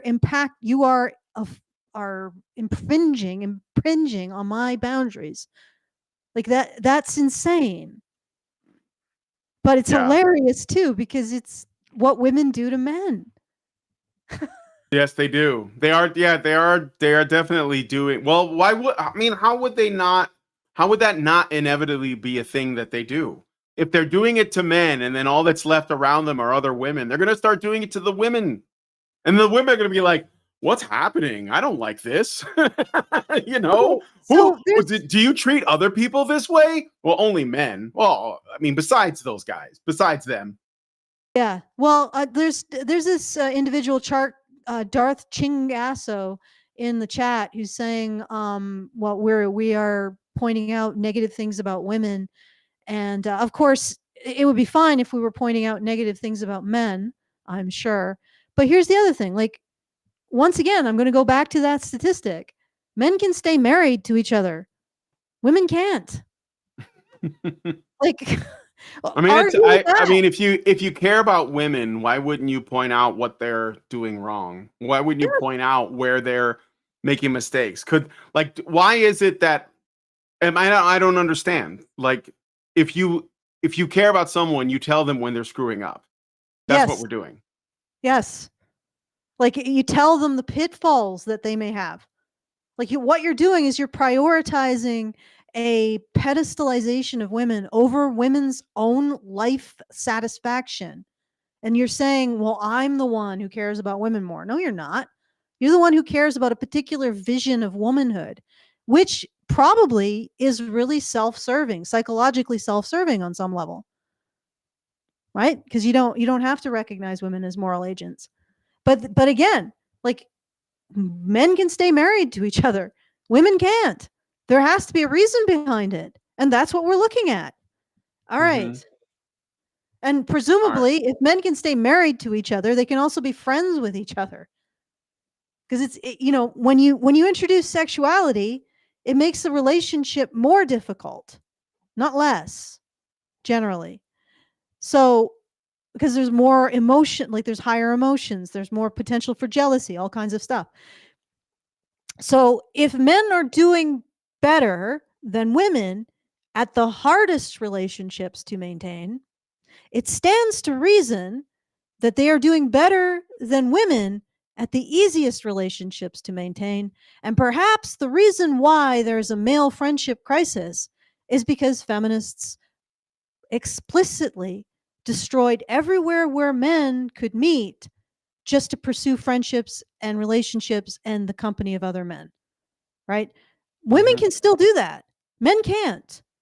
So don't tell me, oh, men are no good at friendships. Like, it's like women have a car and men have a car, and you went to men's car, you stripped off the you took away you took off the wheels, you took out the engine, and then you put them on a racetrack, and you found out that the women could still go around the racetrack. Congratulations, you fatally handicapped men's relationships with each other, and then found out that women can have friendships better than men. No, you didn't. You found out that when you fatally handicap men's relationships by destroying their ability to associate with each other for the express purpose of pursuing those relationships, that women suddenly are able to have more relationships. It's a fatuous finding, right? And then once again, we're back at, you can't seem to stop men from marrying each other. How is it that married men can handle an even more difficult relationship than women, which is being married to each other? All right, let's keep going. All right, but more of this one. Yeah. Where we're getting into trouble here is in this example, the individual didn't ask for anyone else's input, they didn't check on anyone else's needs, and it was really phrased as, I've made this decision and that's final. Essentially, therapy speak is using the word boundaries or self-care to disguise selfishness or cruelty. Interestingly, comment under this TikTok Hmm. Yeah, they do it to men too. Okay, let's keep going. Interesting. You don't say. even singles out the use of emotional labor to describe listening to your loved ones talk about their feelings. The same thing happened a while back with using emotional labor to describe listening to your friends or partner talk about feelings. And someone said, OMG, yes, I had a friend who over brunch said she was doing emotional labor just this once by hearing about my week. LOL. that is wild. That's so wild. And I can't stress this enough, but like healthy relationships should provide space You for see where this is amazing? It is. It's amazing that she's saying all this, agreeing with it, and not realizing that she does this. Like, this is her whole shtick.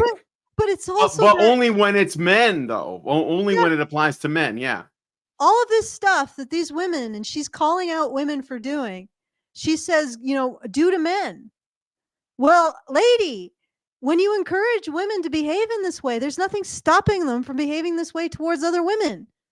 Like, there's nothing stopping, because there's no way of shaming them for it. Like, you think if a woman punches men, that she's not going to punch you? Like, if there's no ability to stop her, there's nobody who's going to arrest her or even shame her for her violence, and you are putting that in place. You're part of the whole edifice, Manifestel, who's putting it in place, the idea that women cannot be shamed for any of their negative behavior. Well, when you don't shame women for their negative behavior, they don't always direct it only at men. They also direct it at other women, and there is no control over it. I mean, we can talk about specific things like the resource hoarding and the competition over resources, which is very specific to female psychology. It comes from, the past, where resources are absolutely essential for raising children. So women have that pitfall. They're extremely jealous over resources, social and otherwise. We can talk about that as a specific instance, but the big problem is that nobody can blame women for this behavior. Nobody can hold them account for this behavior. Nobody can say this kind of convenient boundary setting that doesn't just happen in relationships between women, but also happens in relationships between men and women is bad. And because nobody can call them out for it, women are going to become victims of it too. But what's amazing is that we have seen this, like, men's willingness to engage with women at all for any reason, including just asking where the bathroom is, has gone off a cliff in the last 2 years. Right? It has gone down like 10% in just 2 years. And it's still in free fall as far as I know. And that's men willing to engage with women on any point for anything. Not just men who are interested in having relationships with women. That's probably even higher. So it went from like 50 to 60% in 2 years. Still in free fall, no doubt, if we looked at it. So as men cease engaging with women, they're no longer an outlet for this behavior. And women are taking these toxic traits that nobody can call them out on, and who are they directing it towards? Other women. All right. I guess it was okay when they were just directing it towards men. Like, we didn't have to call them out on it. You know, it was just a way of making men prove their manhood. Okay, let's finish this off. Like, I think that this should almost be over, and then there's like one more. Vulnerable conversations. Like, what are your friends for if you're not able to be vulnerable with them? Okay. And obviously with nuance, like, you're not going to be vulnerable with everyone, but like your very, very close core friends, like if you're not able to be vulnerable with them and share like if your friends are vulnerable with you, do you continue to look up to them, or do they become contemptuous? Like, this is freaking hilarious. This is the shit contemptible, that men, you mean, but yeah. Yeah, contemptible. This is the shit that men have to deal with their relationships with women right here. You remember that whole screed she had about now female friendships are easy because she only is friends with people she looks up to who don't need her help, who probably don't need to express their vulnerabilities, who don't need her advice or whatever she thinks is the too much emotional labor she's doing with her friendships. So they're easy now because she's getting resources from them, right? Until they decide to kick her out of their life because she's contemptible. But it's like, this is the same thing that they do to men.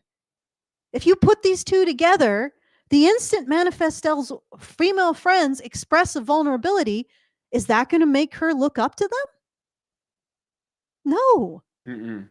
They're going to go down in her estimation, and then she's going to be kicked to the curb, and that is right. They're going to become labor.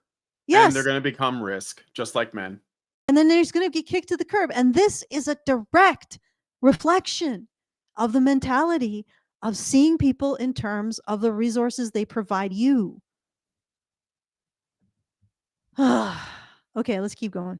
All right, the rest of this one or the next time code? There's I mean, we got the gist, and this thing's almost over, but you're nervous about your dreams, your hopes. Like, are you really friends though? And it brings me back to what I said earlier. Like, can we just be friends with people that we actually like and who like us? Because that is what will solve female friendships, like being perceived as difficult or hard. Like, oh, female friendships are so hard. Girls are so hard. Like, no, it's hard because you're friends with people who you don't even like or don't even like you. No, this is the way that you're describing how you structure your friendships, Manifestel, if you have them, does sound really hard. Because in order to be friends with Manifestel, she must look up to you, but not be jealous. If you do anything that makes her think that you are beneath her, for example, having a vulnerability or a need, or maybe expressing too much emotionally, you will be kicked to the curb. Because she will perceive that, I don't know, she doesn't get enough social clout from you. No, this sounds pretty freaking complex. It sounds like you're bringing in a lot of the crazy rules that you have around relationships to men with relationships to women. Almost like all of those crazy rules that you had with relationships to men had nothing to do with romance or pair bonding and everything to do with your own psychotic behavior, which you haven't addressed, which now that you don't have an outlet with men, where does it go? It goes to women. All right. All right. So I jumped ahead to the next bit. This is about financial barriers with your friends, I guess. I didn't know that was an issue.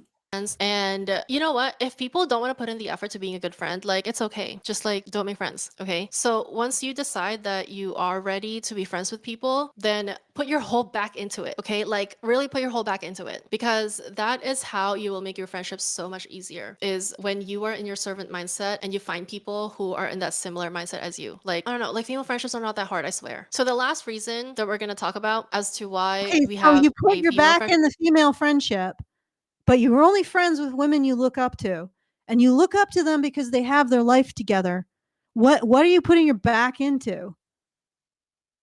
Like, this is such a freaking, like, this is, if it is not revealing in snips and little flashes what's actually going on in this woman's head, it's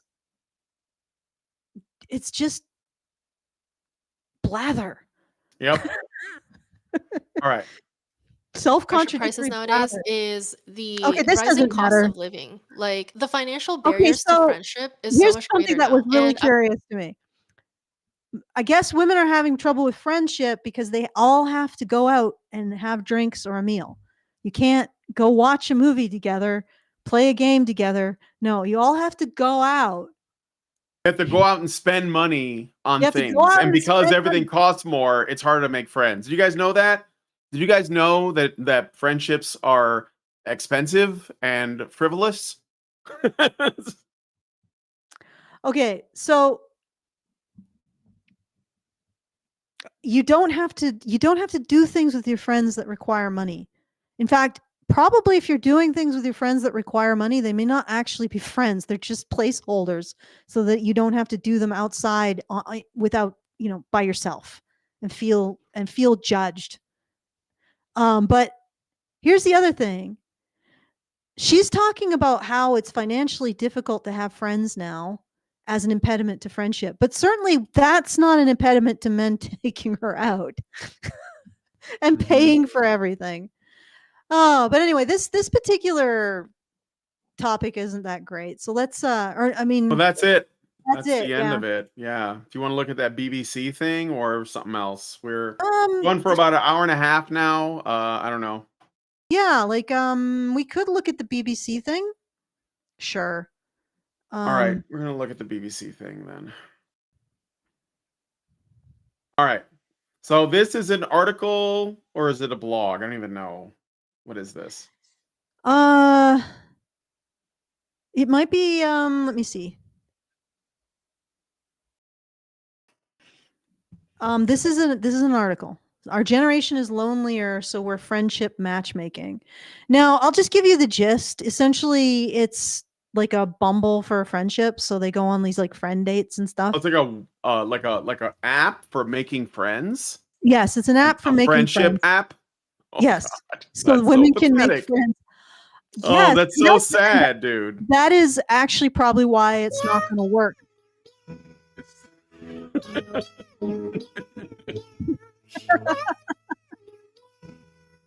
Sorry, that is just too Honestly, that's sad. why it's not going to work, because I guarantee all of the women on that app are when they see the other women on that app. First of all, it's all going to be very superficial, no doubt. The who they end up dating. Well, I- they're gonna pick. Look, this is what they're gonna do. They're gonna pick women who are fatter and less attractive than them, and then hang out with them in public so they can look more attractive by comparison. It's gonna be the new battlefield of essentially female sexual competition, female intersexual competition. That's what it's gonna be. I swear to God. Wait, give it 1 year and look at the data. And I'm telling you, that's what it's going to be, because it's not based in anything real. I mean, I don't know. I haven't read the article, so you yeah, looked no, at it's it. no, I don't think it is based on. I mean, hobbies, I guess. But the problem is that every woman who's on that app is going to be judging every other woman on that app as contemptible because Yeah, they can't get friends another way, and that's going to be corrosive to the relationship. And it's like, and again, it comes back to this whole idea that there's this unstated behavior or unstated impulse that they want relationships in which they can get more resources from them. And they're going to perceive everyone else on this app as not being able to provide that. It's below them, even though they're also on the app. So it's like it's just this unbelievable like hierarchy of misery. But anyway, it's but they're going to try it. I wanted to show this as evidence that women aren't necessarily doing so well with the friendship landscape. And then I guess we could look at I mean, we've gone a fair amount of time. The other thing I wanted to look at was this Anna, Dr. Anna, and she looked Psychology with Dr. Anna. Yeah, and she basically looked at these videos on TikTok in which these women talked about how women don't want to be friends. Like they have a friend group and they don't want more friends, and so they can't get friends, and the women who have friends look down on them because they don't have friends, so they can't get friends, which is sort of the same problem that the Bumble app for female friendship is going to have. Like if women look down at other women who don't have friends, then when those women are in an app and they haven't dealt with the problems that causes, or the judgment that causes that they're making towards other women, then they're going to judge the women that they're paired with as having a problem and not having the resources that they want. You see how that all sort of like. But the other thing is that this woman, okay, you know what? Let's listen to. Can you go through and find the actual videos that? Yeah, there you go. I'm gonna go right here to video number 1. Yeah. All right, here we go. So let's start off with the first video that I saw on this topic of a woman talking about how she doesn't think it's fair when people stigmatize women who don't have friends. So sick and tired of the toxic. Can I just ask a question really quick? When these people say when people stigmatize women, who are the people we're talking about? Because I'm betting it's women. Yeah. and it's not other men. It's not men. Like I'm betting it's women. And whenever these people say society or people, they're talking about women. They just don't want to say it. Anyway. Toxicity that females have toward other girls that don't have a lot of friends. Like, you just said literally even trends on TikTok where they say when you find out the reason why the girl who has no friends has no friends, it's actually heartbreaking and like actually feels like such a personal attack toward me. My whole life, like I've literally struggled to make friends, and as I've gotten older, I'm still struggling to make friends. I've never really had consistent friends for long periods of time or through different seasons of life. And I've come to like grow up and have like self-awareness to realize like that they've all served a purpose, and there are also like possibilities as to the people that I need in my life and the people that I don't. And I've taken it all in stride, and I mean, yeah, that sounds like you're taking it in stride. Yeah. I don't mean to be mean, but shit, can you just admit that you're not? I mean, you're on social media. People can see, like, you're putting this out there. Yeah. I mean, at least be honest. You know, be at least with yourself. Like that. The most importantly, don't guess lie what? to yourself. Yeah, don't lie to yourself about this. But here's the other thing: the more that feminism destroys men's willingness to connect with women, the more women like this are going to be left in the absolute dark. And we're seeing this in the stats. And I don't want to hear any more shit about, oh, we need to flatter the women's. I need to put them on a pedestal because it makes my pee-pee hard. Because that's bullshit. If we don't start telling women these pitfalls and these problems, they're going to inherit unbelievable levels of misery, loneliness, suicidal thinking, unself-aliving thinking. Sorry, I shouldn't use the words. Well, you already said it. Yeah, I So, know. whatever. You know, like this is not doing women any favors to lie about this in order to maintain a particular vision of them. And the men who do this find this emotionally satisfying. They turn women into a psychological prop in their own passion play. And I am calling out the Alex often. Sykes. Yes. and that's not doing anything good for women. They need to know this shit, and they need to stop destroying, or being told to stop destroying their relationships with men and stop destroying their relationships with their own genuine masculinity. Like, I don't mean what feminist says masculinity is. I mean the masculinity that every woman has that enables her to think, wait, I just did something stupid. I need to recognize that and recognize the consequences of my actions and maybe do something more intelligent next time. Right? Because that is much more masculinity thinking. As opposed to, oh, well, I did something stupid. Can I find people to flatter it away? Like, and this is what we're going to get. We're going to get a lot of women in a lot of pain if we don't start being honest about this situation. But let's continue. All right. I'm trying to be confident to find my people, and it's like the biggest thing that I'm manifesting at the moment, and I feel like I literally can't even do that. What? She's manifesting, and it's not happening. I read The Secret frontwards and backwards. I went to all the Oprah speeches. It's not happening. Like, I don't understand. Well, I don't know. I don't get it. Like, why is it hard for you to find friends? Well, how about this? Who are you? Who are you? Like, have you found, do you know yourself? Because that's kind of where it starts. I'm not saying love yourself. That's narcissism. I mean, know yourself. Like, what are you and what are you not? And how much of that, and like, if you're online, putting out TikTok videos, then do you know people that are actually like in your, proximity? And do they know you? And do you know you? I mean, that's kind of where it starts when it comes to making friends. Like, I don't know. It's I think women have gassed each other into oblivion. Like, the sisterhood does this to women. This is what the sisterhood does. Okay, All right. yeah, I actually, that's a really good point. First of all, stop saying manifest things. That's insanity. But the other thing is that, let's be honest, a lot of friendship is just entertainment. Don't judge yourself for the fact you don't have friends. Start there. Like, from what I can see, you don't necessarily need friends. Maybe start from that idea.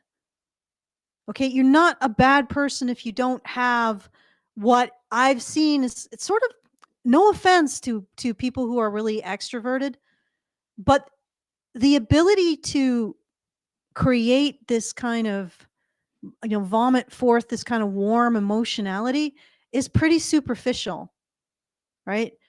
And it isn't necessarily, doesn't make you a better person. It makes you more able to navigate the social sphere, sure, but it doesn't necessarily make you a better person. Like Brian said, why don't you find out the person you are? Even if it has to be alone. I'm pretty sure those men on Althos spent a lot of time alone, contemplating. Just being Mount Athos. Mount Athos is Mount Athos. It's a monastery. It's an island monastery. That's a male. It's the only place in the world that women are just not allowed to go to. Period. Yeah, this is what I've seen, okay, with this women who have this hunger, and it's not just for friendship, it's also a hunger for the concept of feminism. Is that what they have is a hunger for a mother. Because a lot of women that get raised by women who feel like they're in competition with them. And this is the other thing. Like, this resource competition just doesn't just happen with women when they're in relationships with each, like with their friends. It also happens with mothers and daughters. And so women like this, women have a mother who feels like she's in competition with her child, and basically either crushed or alternatively felt that her child was an aspect of her own competition, which is very unhealthy. So they never really had a sense of themselves. They never really developed a sense of who they are. And what they're seeking with relationships with other women is like a perfect mother. Like, that attitude was all over what Manifestel was saying. I want somebody to look up to, but I also want someone who's in her servant mindset. What is that but a parent? Someone you look up to protect and provide for you. And this is what I'm hearing, is that every single one of these women who's talking about female friendships wants a mom. Well, you don't get a mom after you've got, you get a mom and that's your mom, right? And once she's done with you, it's up to you to deal with whatever baggage resulted from that. If no baggage, congratulations. If you had a great mom, this doesn't apply. But you can't seek that in adult relationships with other people. Like Brian said, find yourself. Find yourself beyond the baggage, okay, of what you think you need. Anyway, I had a little rant. Let's keep going. Because now there's like this ideology that's spread that if you don't have friends, then you're like not worthy of having friends, or people should want to steer clear of you. Like, to me, that is the same as saying, like, I don't want to be in a relationship with you unless you're already in a relationship, because if you're single, then clearly you're not good enough to be in a relationship with me. Okay. All right. Oh, I wonder where did that? What's that about? Like, what do you? I can't think of any Women, parallels to that. Is that something that women do? Like, what? they take this to their relationships with men. Men need to have social proof for a woman to be in a relationship with them. And Yes. now that you see this in the relationships between women, this is everything that the red pill bros talk about. Everything that these women are complaining women do to them, women do to men, except that's apparently a free action. Like, women can do it and it's fine because men should be sacrificed, blah blah blah. Men need to prove that they're a man. But now this is happening to women in these between each other. Like, I thought this was just, I think that this is a really insightful look at what's going on with women. Mm-hmm.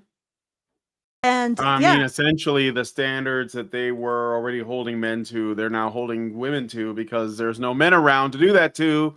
So now they're going to do it to women. yeah, and people, on our side in the manosphere, we're not really part of the manosphere, men's issues community, we've talked about women holding men to these standards. Mm-hmm. And you see them doing it to each other. I've never heard of a man say that, oh, I can't be friends with him because he doesn't have friends. Nope. Like, Nope. I've never seen it either. I think men can just be around each other. First of all, men can probably just be in the presence of other men doing stuff, as long as they're like doing something together and they all have like a similar goal or whatever. And they could literally not be wondering, like, are we friends? Like, they're not even wondering that shit. They're just like, we're in this space. I'm reminded when I've told this story before, but it was like a great moment in my memory that I really enjoyed. I used to work at this art supply store, and we had these little tiny satellite stores. So, I worked in an art supply store, and it was two little satellite stores that were operating from inside of art schools in the area, and they'd be like one little room, and we were closing one of them down because the school was moving, and so there was no need for that there. And myself, my manager, so I was the assistant manager, the store manager, and there was like another local manager that operated the satellite store. All three of us men, we all took everything out of the store, tore it all out and moved it all over to another location. It was all day. We were, it was in a hot summer day in Chicago. We were dripping with sweat. We were like dirty, and we were just, busting ass all day. And then like around 7:00, we were finished, 7:00 at night. And my boss was like, do you guys want a beer? And we were all like, yes, it's Miller time. And we went, and I worked with some of these people, but I didn't know them. But it wasn't even a problem. Like, we all just had beers together and we ate like burgers, and it was great. It was so, like, I don't know how to put it. It was so satisfying. And yeah, for that period of time, those were my friends, because we were working together on some project that nobody wanted to do, but we had to do it. And so that's just the way it goes, So I don't know. Something about that. It's just, I don't know that these women have ever been in that position. And it's normal. So anyway, Allison has stepped away, so I'm going to play the rest No, of I'm her. here. I'm here. Okay, I'm here. okay. I can hear you. I'm I gonna- can hear everything. I'm I know. always listening. Okay, I'm gonna play the video. It's Miller time. That's what I said. I literally said that when we were done, and I'm not one to even drink that beer, but I was like, we're doing that, and we did. It was great. Do you guys see how that doesn't quite work? And it's just stopping me from achieving my goals. Like, I'm actually afraid to continue to go after what I know I need and what I've worked toward and what I know I deserve, because I care about what other people think, which is something I'm really trying not to do. But how can you not when you've almost created this species of person that I'm now falling into the category of? That was normally occupied by men. Is that what you're talking about? It's like this species of person that Friend cell. She's a friend cell. she's a friend cell. It's over for friend cells. It's over for BFF cells. All right. So I think that's the end of that video. Do you want me to keep playing that, or do you have a phone call? Looks like you're taking a call. This is a bad time for this. No, it's fine. It's I just had to catch up, but I just had to take that. But yes, friend cell. You are a friend cell. Like, congratulations. Women will be doing what they've done to men to other women. Oh, it's gonna be a freaking bloodbath. Ugh. Somebody in the chat said, has she tried not being a creep to other girlfriends? Have you tried not being a creep and making other women uncomfortable? Woman? That's just unbelievable. Okay, let's keep going. So let's stop that, okay? If people don't have large groups of friends or any friends at all, let's not jump to conclusions as to why that is. So there's a lot in this video. I have some bullet points jotted down that I wanted to share. First of all, I love how she talked about how, like, she's had friends in different seasons of her life, but I think it's really important for us to remember that not all friends are forever. And we can kind of understand this with, like, romantic relationships. People go through breakups all the time, and we can understand, hey, yeah, it was nice while it lasted, or maybe it wasn't. Maybe I learned some lessons. But now it needs to end, and that doesn't mean that it needs to be a blow to my self-worth or anything like that. It's just that people are very different. Sometimes people move apart, sometimes they're incompatible, sometimes circumstances change where they're no longer able. Boring. Yeah, and not really addressing the point, is it? No, she doesn't address that. No, she never addresses an actual point. She never actually says, hey, wait, what does this mean? Like, what does this mean? Why are women doing this? Does this, like, should women be doing this? Like, oh man. Let's get into her theory. She has a theory, sure. so we can try to look at that. Okay, so it's right here. All right. Relationship. Now, I mentioned I have a theory about why women might be struggling to make friends. And this theory is actually from a comedy skit that I saw.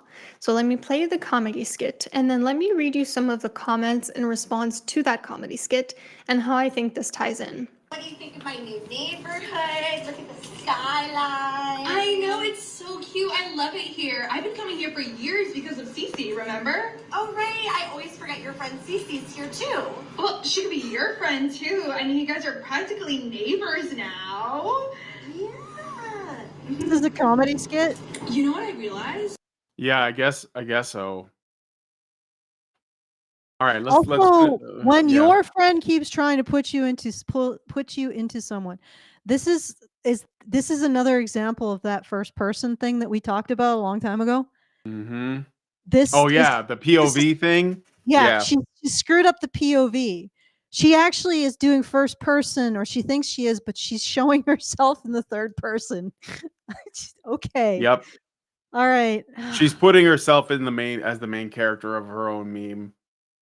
Sorry, Who'd have thunk it? We should totally invite Cece to Halloween movie What? I'm women. Yeah. night this year. Yeah, I mean, that's kind of like our tradition, but maybe. Yeah, like maybe. Wait, you know what I just realized? When I go to Europe next week, you and Cece should hang out in the neighborhood without me. No, it's perfect because then you guys will get comfortable with each other, and by the time I come back, we'll all be best friends. Oh my god, I'm gonna start the group chat right now. I don't need to be friends with Cece. I don't want any more friends. I don't want any more. So the types of comments under this video, I don't want any more friends, is truly an underrated statement. I've stopped trying to mix my friend groups, it just never works. I too do not need any more friends. My friend keeps inviting me to her broader friend group and I feel so awkward when I go. Same, no longer looking for any more friends. I have enough and my schedule's overbooked. So real, I'm over it. Okay, so I'm just pausing there because it's like a bit. There's another Interminable. 2 minutes of this clip, but this is really the takeaway. Yeah, because the rest is just more examples. So I'll play the rest of it, but I guess. Well, I don't know. Like, I don't really think about friendships as something that I need to be concerned to sort through or measure. Like, do I have enough friendship here? I don't know. I mean, maybe Do I you don't know. think? Maybe Okay, all right. I'm Can I point something just out? a weird guy, but like I don't think about those things. Like it's just not Yeah, at that's all on my mind. you're I looking at don't the know. mentality of people who see this as a social resource, right? Mm, They need they need to have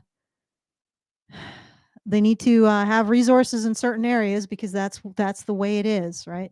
Okay, let's keep going. All right, let's keep going. Maybe she'll get to her theory. do you see where I'm going with this? It seems like, and this is the first time that I've ever seen anything like this, there are some women out there who are not really open to the idea of expanding their friend group, who feel pretty pleased with the way that their social life is going and just don't want to add more to it. And this kind of bothers me So because once when it again, comes to something like friendship, it's not.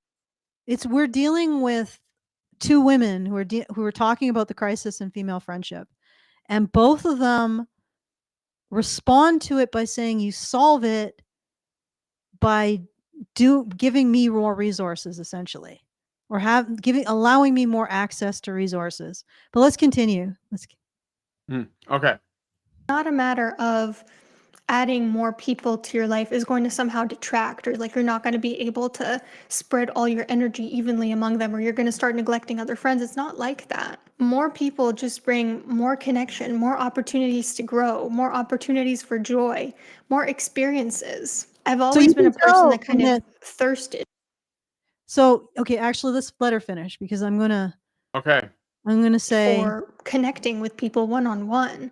And I've also been the type of person who, like, when I have different friends, I have no issue sharing them with each other. You know, I have no issue like making my friend from over here friends with my friend over here. I think the more the merrier, the more we can all get along, the better. But I'm realizing that not all people feel that way. And I think why that's this not a happens problem, is really. sometimes Well, what she's essentially saying is that the crisis in female friendship is a result of women who are not wanting to have more friends. And she doesn't understand what it's like to be somebody who's in a lot of demand because you're one of the women who every woman is looking up to or whatever. Or you have so many friends that every woman wants to be your friend because you got so much social proof, right? She doesn't experience that. She doesn't understand it. She says she's always thirsted for more. So her solution to the issue with female friendships is that women give her more of what she wants. Like this is the problem. The mentality of seeing this in terms of resources that you're owed. Right? Do you see how it all sort of connects? Yeah, sure. Yeah, for sure.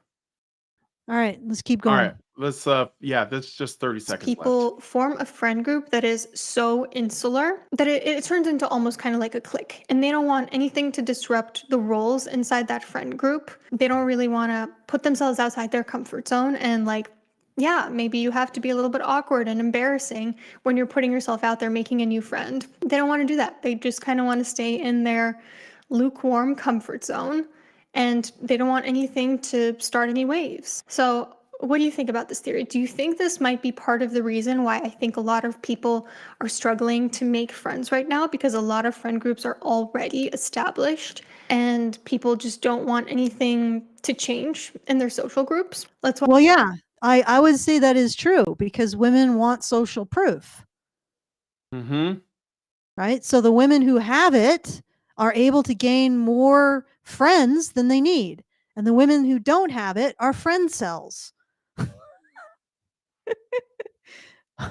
But you can't, lady, you are not entitled to the time No, and the attention of women. the emotional You're not labor. entitled. Yeah. You're not entitled to anything from women. So you can't say to these women, you can't say to these women with all of these friendship resources and all of this social proof that they're obligated to give you anything just because you're alone, right? That you can't talk about it and you cannot express the fact that it upsets you because that's entitlement. Friend cell. Is that like a step below the friend zone for men? Is like when there's a woman who doesn't even want to be friends with a woman because she has enough friends? Like, what's that? Well, The because acquaintance zone? I'm gonna put you in the acquaintance zone. okay, I'm gonna tell you what's happening here. It's gonna be really rude. She's not a high value friend.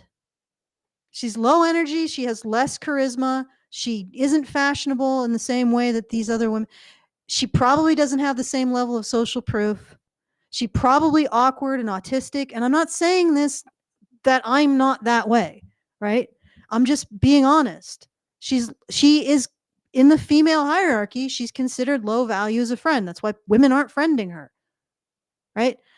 Or they're not friending her to sufficient to what she wants, right? And then women in the higher, and this woman is higher up in the female friendship hierarchy. She has social clout. She has a sense of style. She has charisma. She has energy, she's vivacious and whatever. She's got a higher friend value. She has a higher friendship market value, right? And that's what's happening. And the more women see their relationships across the board as resources, the more she will have sycophants sucking up her for her social resources, and she doesn't want to deal with any more of that. And the more women on the left who are a lower friendship market value will be left out in the cold. It's just going to become more and more reptilian. Like I said, it's going to be a bloodbath.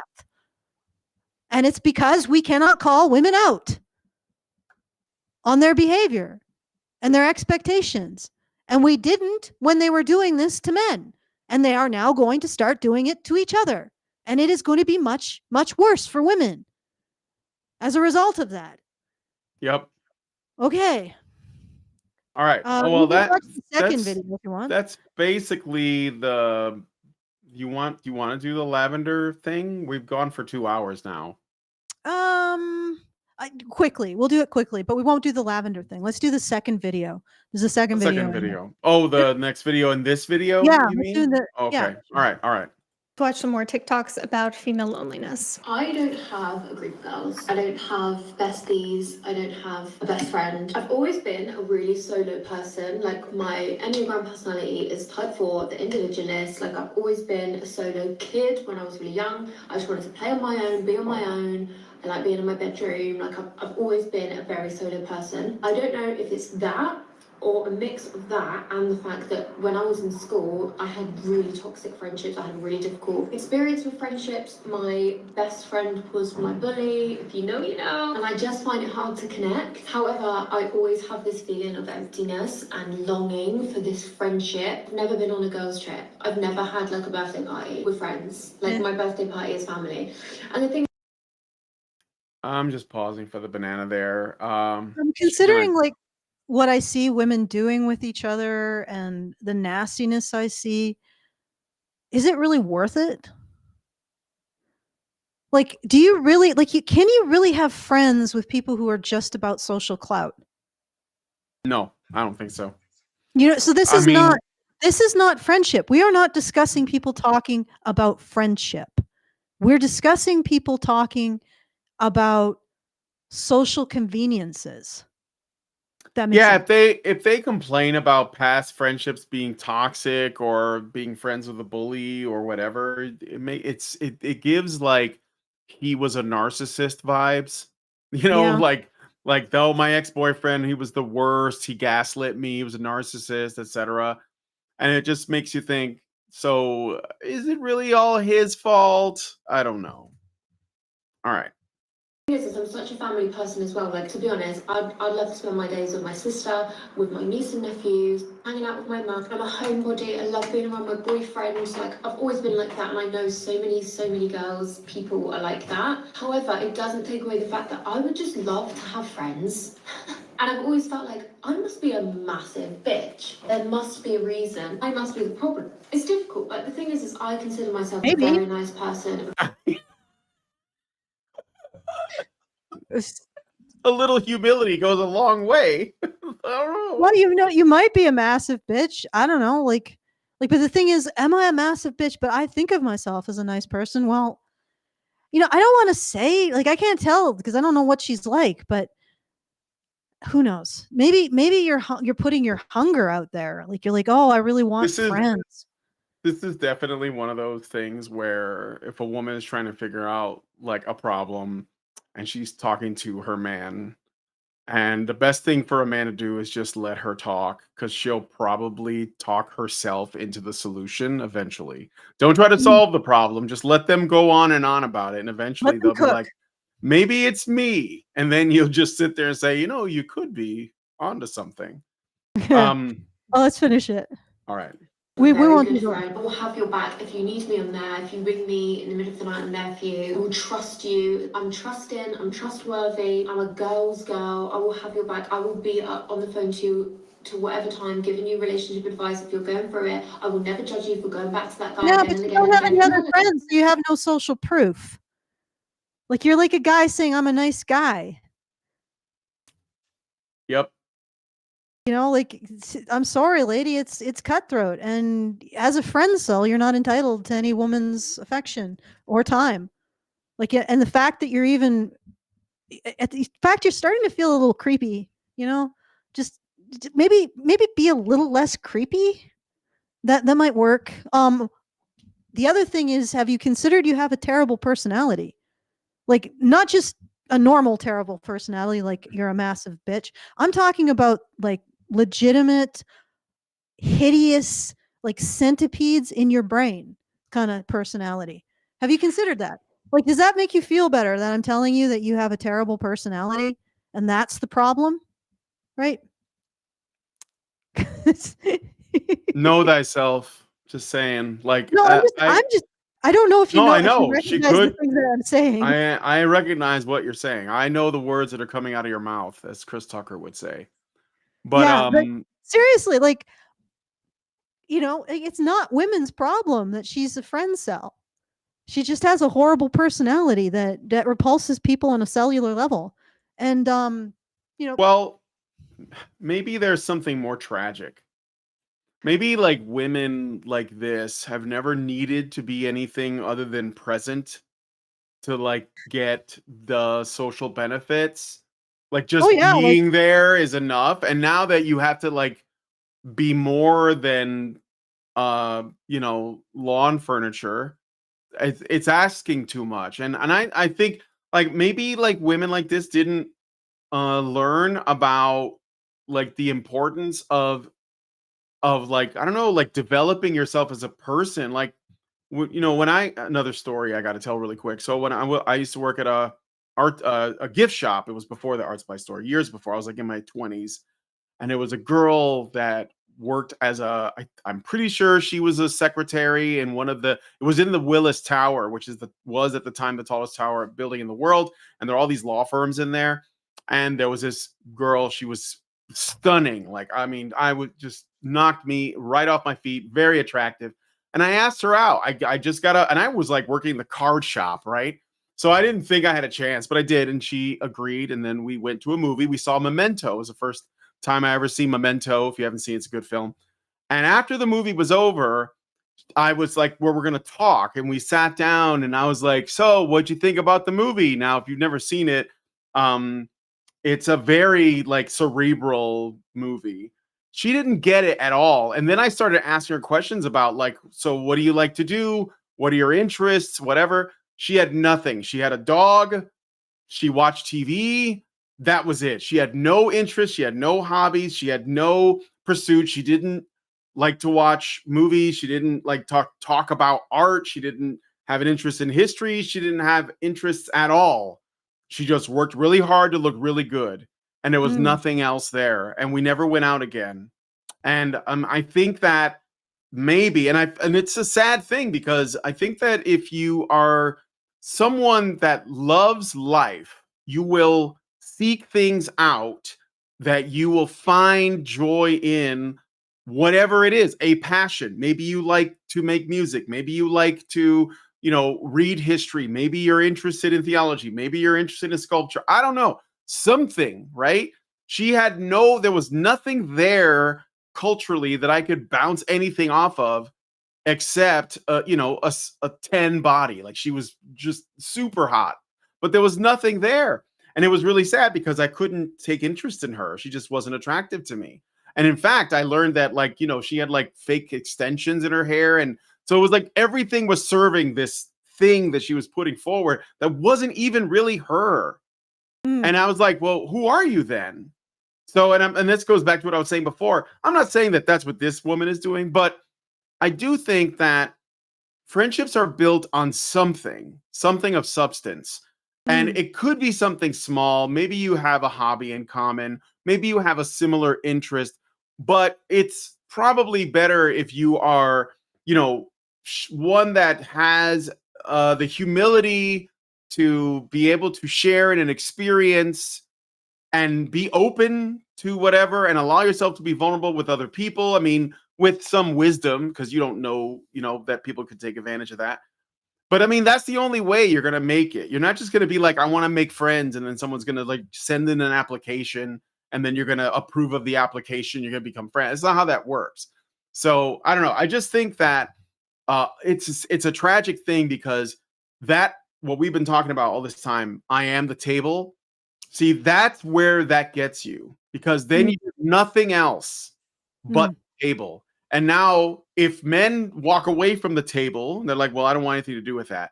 Inevitably, You have women two are also tables. going to walk away from the. Yeah, then you just have two tables sitting there, And I mean, like, I'm sorry, but I think it's actually more sad than anything else. So Yeah, it is. And she's made for a world. I mean, look at her. There's no way she wouldn't get attention from men, right? And yet it's no, not she's good not enough bad for looking. women. It's not good enough for women. Yeah. Well, and And that's what it I mean. shouldn't be good enough for men either, because I think that they ultimately like the appearance will draw them in like it did for me. But after Are that, they're we gonna be like, okay, so what are you into? You want to watch football? You want to like play some are video we games? You want criticizing men? No, I'm I look at not, but I'm just no, saying no, I men would think also be that would be a problem for well, it should be a we just problem for men said too, is what I'm saying. we just said that men can get suckered into the superficialities, and we've also said that women can start seeing their relationships in terms of resources rather than relationships. Now, those are both criticisms of men and women, and yet when we make a criticism of men, nobody calls us out on it. That's what I'm pointing out. But yeah, they like men would be willing to give her a chance because she's good looking, even if she's quiet. But women have higher standards for their friends. This is why it's going to be a freaking bloodbath. Mm-hmm. Like, when men turn away from women and women can only get what they want from other women, first of all, they're not going to. And second of all, you're right. They can't just be the table. That then nothing comes of it. All right, let's finish this woman off here. I shouldn't have right. used the word Okay, I finish. might have my opinions, but I'll support you, okay? There's been people in my life especially where we get really, really close and then we just like drift. And it's not even a situation of like, I've fallen out with everyone. Like, I don't do fall out. So I don't fall out with people. We just like detach and we become disconnected. I just know I'm not alone. I've spoken about this on my podcast and so many people have said to me like, I'm so glad you said this because I can really resonate with you. I can really relate to you. So the reason I'm making this TikTok is to reassure anybody that feels the same as me. It's really embarrassing to admit, and I think it makes us sound like we're really horrible people, but I think it's really important to put out there that it doesn't make you a horrible person if you don't have friends. And if anyone wants to be friends with me, please can we be friends? Okay, now, Yeah, yeah, she's right. It doesn't make you a horrible person if you don't have friends. I mean, especially if you're trying to get women to be friends with you. It might make you a horrible person if you can't even make a friend with a man. But it's honestly, you could be a very good person and just not be able to be friends with women. It's not difficult at all. So she's absolutely right. And you can't be friends with women. It doesn't make you a bad person. A No. lot of women will say it makes you a pick-me-sha or something else horrible, a handmaiden or a cool girl or whatever else. But no, Chill girl, yeah. yeah, chill girl. It doesn't. It's just the way the cookie crumbles. It can be. I mean, when I'm in a female group, the feeling of walking on eggshells is unfucking real. And I'm like, why do I want that in my life? And I don't find the effusive praise and the warm, like fuzzy wuzzies and the emotional bullshit. I don't find that to be a sufficient like benefit to Mhm. outweigh the fact that I know I can't speak my mind. Like if I speak my mind, I will get shit or I'll be frozen out or some other crap will happen. And it's like, well, I don't want to be in I don't want to be in a situation with that like that. I don't want to be around women I can't speak my mind with. Right? Okay, Mhm. I don't care if the women who I can speak my mind with don't give me Christmas cards. They don't pay attention to me unless we are speaking our minds, together in a speaking mind fashion. I don't care about that shit. I don't care about the emotional frivolities. I just want a woman who does not shut me up. And Mhm. that's a big ask. That's a big ask. And you have to, I mean, maybe this woman has no controversial opinions. Her opinions are completely milquetoast. They're out in line with the latest fashionable opinions from the latest fashionable guide to fashionable opinions. But, there are others of us who we want to be able to speak our mind and we don't want nuclear war to result from it. So, and honestly, sometimes that means saying, okay, well, I guess a female friend group is out of the question. So I think she's done. Maybe she's going to give her opinion. Or is there a third one? Is there a third video? There is a third video. Do you want me to jump to the third video? Yes, because I think that one's actually really, really telling too. All right. I don't know if her one more video. analysis. Hmm? Well, I mean, Um, like it's the same. Like she's yeah, just using. She's already given her thesis. yeah. She's Basically, using the her videos to thesis is back that that. So. her thesis is basically that women who have high friendship market value should spread it to women who are friend cells. That's her opinion. Could you imagine an incel saying that? Women who have a high sexual market value should be obligated or should consider themselves better people to spread it to men who aren't, who are alone. Mhm. I think that he'd be put on a watch list. All right. All Even right. suggesting it. I like not being anybody's best friend. So I'm not anybody's best friend. I'm not involved in a friend group. And I basically am the emergency friend. I'm not the priority friend. I am the friend that gets called usually when there is extra space available and they need bodies. I'll get a call. Or, if somebody cancels and it's a last minute invite that needs to be filled, then I'll get invited. But So what you're saying is you're the friend that gets a call when they're setting up for the big party and they are short a table, so they call you the extra table. Yes. you are the table, but you're like the extra table. You're like the kiddie table at the Thanksgiving dinner, Folding right? leg table. Yeah, the folding table that gets pulled out when they need an extra one for. The more people are showing up to play cards, we need another table. So Do you see all of this behavior women do to each other? Yep. Like this is basically the friend zone man. Yeah. Except The she's acquaintance zone. friend zoned. That's what I mean by acquaintance. It's the acquaintance zone. Yeah, she's in Um, the acquaintance zone. And yep. but women do this to other women. This is everything that men complain about women doing to men. You think they Hmm. just stop doing it when it's in relationships with men? No, men get like this full blast. They get both barrels of this crap. All right, let's keep going.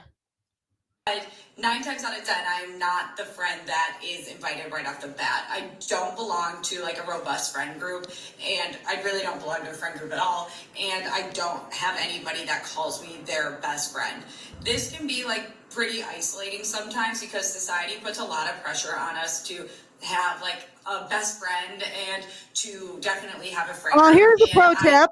Oh, it's society. Society did that. We should lock society up.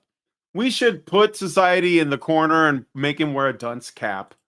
Can I Make just society pay.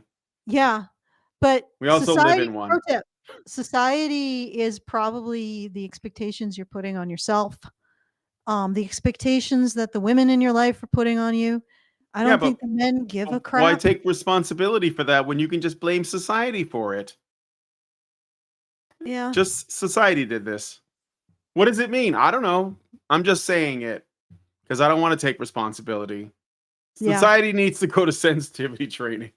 Yeah. Society needs to get called into HR and be talked to, written up. Somebody write society up for its crimes against women. I know that, like we've talked about my comments before, if I were to like get married, my side of the wedding would be basically empty and void, except for like 3 friends. So that's my life of being like the backup friend. Yeah, this is hard to watch. Like, it's sad to hear these things, but maybe it shouldn't be so sad. Maybe we don't.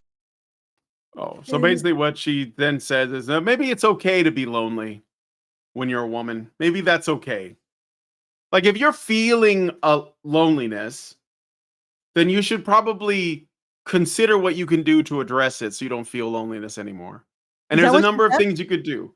Well, she does. She says, you know, essentially what she says, what the doctor here says, is that if women are feeling upset because society makes them feel like they have to have a friend group or that like they don't have enough of a friend group, blah blah blah, that they're like socially, I don't know, deplorable. That's why I think when they say society, they just mean other women. They just don't want to say that. So they just say society. Because if it was men doing it, they would just say it's men. But they don't say Mhm. it's men. They say it's society, which means it's other women. Mhm. There's no like that's it. Those are the options. It's either men or it's women or it's both. But it's probably women. And so Well, if it was men at all, they'd just say men. yeah, they would just say men, right? Exactly. Like if it was men in any part, they would just say men. But because it's not men, um, they're just gonna say it's society. They're not gonna say it's women. Because women never do anything of their own accord. They only operate because society tells them to, whatever that means, which is basically men. And then women act because society tells them to do that. And then other women say, well, society does that to us, so we just can't do anything about it because we have no ability to change the course of Yeah. anything in our life. So this is clearly the fault of society. And so We don't have any responsibility to right? take. So what this doctor is doing is that she's saying, well, since society is creating like unfair standards of the size of your friend group for women, there's nothing about men in this, then maybe it's okay that you don't have enough. Because if we said it's probably something you could address, then that would mean that you actually have agency and you could do something about things in your life and you could, you know, learn about what it is that makes you who you are and what it is that you like in other people and what it is you like to see in other people that you could like bring out in yourself, which could create the conditions for a friendship to begin with other people. But then that's asking too much. Women shouldn't have to do anything. They're the Yeah, it is table. interesting. So like, why don't we just say it's okay to be the table and have no one use you for anything and you just be a table by yourself? Because and so what she ends up doing is this kind of like self-affirmation type, well, it's okay if you don't have friends. And of course, this is because you don't want to make people uncomfortable with what would be a loving thing to say, which is, you know, if you don't work on yourself, you might not make friends and nobody wants to die alone, or at least like live a lonely existence that they don't have to, instead of just validating everything that women do by saying, "Oh no, it's fine. You can be lonely. It's okay." Just like internalize that and then turn it into joy no matter what. Drink more wine in the afternoon, get another cat. It's okay. And this is not going to be good because people, sadly, not really sadly, but the truth is that people are social creatures and we need other people. Like very few people can be like true hermits. Even the guys in Mount Athos, the Orthodox monks that just pray all day and night are around other men, and they're even around, like, they even have reverence for the men who died there. They go down to where all the skulls are at, and they're like, these are my brothers, and I'm going to see them. So even they have a sense of friendship and brotherhood with somebody. So there's no excuse, really. And I think that we're just lying to women so that we don't it's not even because we don't want to make them uncomfortable. It's because we don't want to appear to be bad people. We don't want to make holding ourselves women uncomfortable. Yeah, we're essentially avoiding making ourselves uncomfortable. Yeah, I see what you're saying. So essentially, if it's a choice between blaming society, thus holding women to no external standard that would actually improve the situation for themselves and other women, then we just blame society and say, "Oh, it's okay. It's okay to not have this achievement, which is friends. You know, it's okay. Just live alone." But then again, I don't think that there's much on offer in terms of helping her develop the skills to live alone. Yeah. And also, I mean, you could consider friends with men, and you could consider marrying a man.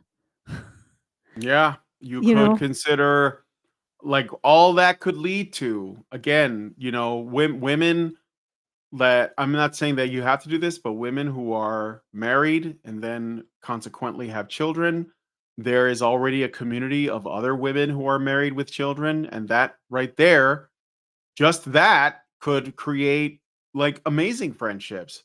You don't Yeah. have to, like, come up with something like, do we drink the same Maker's Mark? Like, whatever. Like, those things are shallow at the end of the day. or You know, develop a skill. you develop a skill, right? You get taken Or in something. yeah, become interested in something. Hold your nose and make friends with nerds. And that's yeah, but of course we have to just blame society. And you're right. This is the perpetual thing that we do. Instead of saying, women, these are things that you can do to manifestly improve your situation, we just blame society and say, well, just live with the emotions of it, I guess. The situation. Don't judge yourself less. Because it all comes back to that, isn't it? That women cannot be seen as moral agents. They have to be tables. Okay. I guess you know what? Do you want to quickly go over the lavender thing? I think that it might be a little bit late. I think that's a little too late for me, and plus it's a about half hour, and I haven't really. Yeah. Okay, fair enough. Yeah. We'll do it at another time, I think guys. it warrants a bigger conversation than, like, tacking on at Really? the last minute. I think Really? so. Yeah, I think so. But I think it could be its own topic. Yeah, I think so. If you're a gay man thinking of marrying a woman, why? I don't know. Why? Like, why don't you just find a random woman and give her a house? If you're that overburdened with money, like, why? It just, I don't think it's related. There's a little bit of a relationship there, I think I can get into, but I don't think it's really relevant to this topic. So No, I gotcha. All right, so I think we're going to call it a day. For some reason, we didn't get the bum rush of special people in the vertical chat today. yeah, we got like 72, but I get maybe it's the timing. Yeah, There's it's like a little late. 80 something in the horizontal, which is weird. There's more horizontalers. Yeah, that's interesting. Okay, but anyway, so thank you for joining up. If you'd like to comment on anything and send us a tip, you can do so at feedthebadger.com/justthetip. And also, if you would like to support the show, you can do so at feedthebadger.com/support. Thank you very much for Richard and his support. He supported $500, so thank you, Richard. Thank you, Richard. Thank you. Come again. And I'll hand it back to you, Brian. to take us out. All right. Well, if you guys like this video, please hit like, subscribe if you're not already subscribed, hit the bell for notifications, leave us a comment. Let us know what you guys think about what we discussed on the show today. There are links to all of the sources in the description of this video. Thank you so much. Wait. Oh, Cindrius, okay, Cindere, CynDere had a question earlier that I forgot to answer. Her, I don't know if it's a her. What is healthy for individuals to seek from friendship? Genuine question. Well, if you weren't here when we read out that C.S. Lewis, he suggested that a genuine friendship comes from having the same question about the world or about truths in the world. See what it was like a let me see if I can get. Let me see. It was a super chow. So Yeah, it was a super chat. all right. It says in this kind of love, as Emerson said, do you love me means do you see the same truth, or at least do you care about the same truth? The man who agrees with us that some question, little regarded by others, is of great importance, can be our friend. He need not agree with us about the answer. Perhaps the loneliness epidemic in both men and women stems from the reality that there has been such a profound attack on universal truth. Or perhaps that our first world lives are so sheltered that we never experienced the suffering or have been called to express the endurance of previous generations. Because so often the deep, the important truths are born out of enduring the inescapable realities of life. Perhaps modern women, and you could say men by extension, suffering from a lack of conviction, are unable to form those deep friendships based on conviction. Yeah. So in this, C.S. Lewis suggests it's sharing a question about an existential question about life that is not considered by other people. I mean, your values about the world will essentially become the basis for the questions and that about life and reality and truth, and you'll find that you'll meet other people who share those, and that's probably where you'll find the most stable relationships. So I know. I guess I like what is that. Thank you. reasonable? What is reasonable to ask from a friendship is probably the same as what you are willing to give. Honestly, in the end of the day, like I mean, some friendships are just going to be about having fun. Maybe some friendships are going to be about questioning aspects of life in like that existential C.S. Lewis way. You know, some friendships are going to be about building things or being part of a community. And maybe the best way to approach it is just give what you'd want to get in your friendships. All right. So I gotta send it back to Brian. All right. So if you do want to send us a message, it is feedthebadger.com/justthetip. And you can send us a tip with that. And yeah. So go ahead, Brian. All right. Well, like I said before, like, share, subscribe, and comment. Thank you guys so much for coming on the show. And we will talk to you guys in the next video. Have a good weekend, everybody. Men's rights activists are machines, dude. Okay? They are literal machines. They are talking point machines. They are impossible to fucking deal with, especially if you have like a couple dudes who have good memory on top of that too. Holy shit, you're fucked.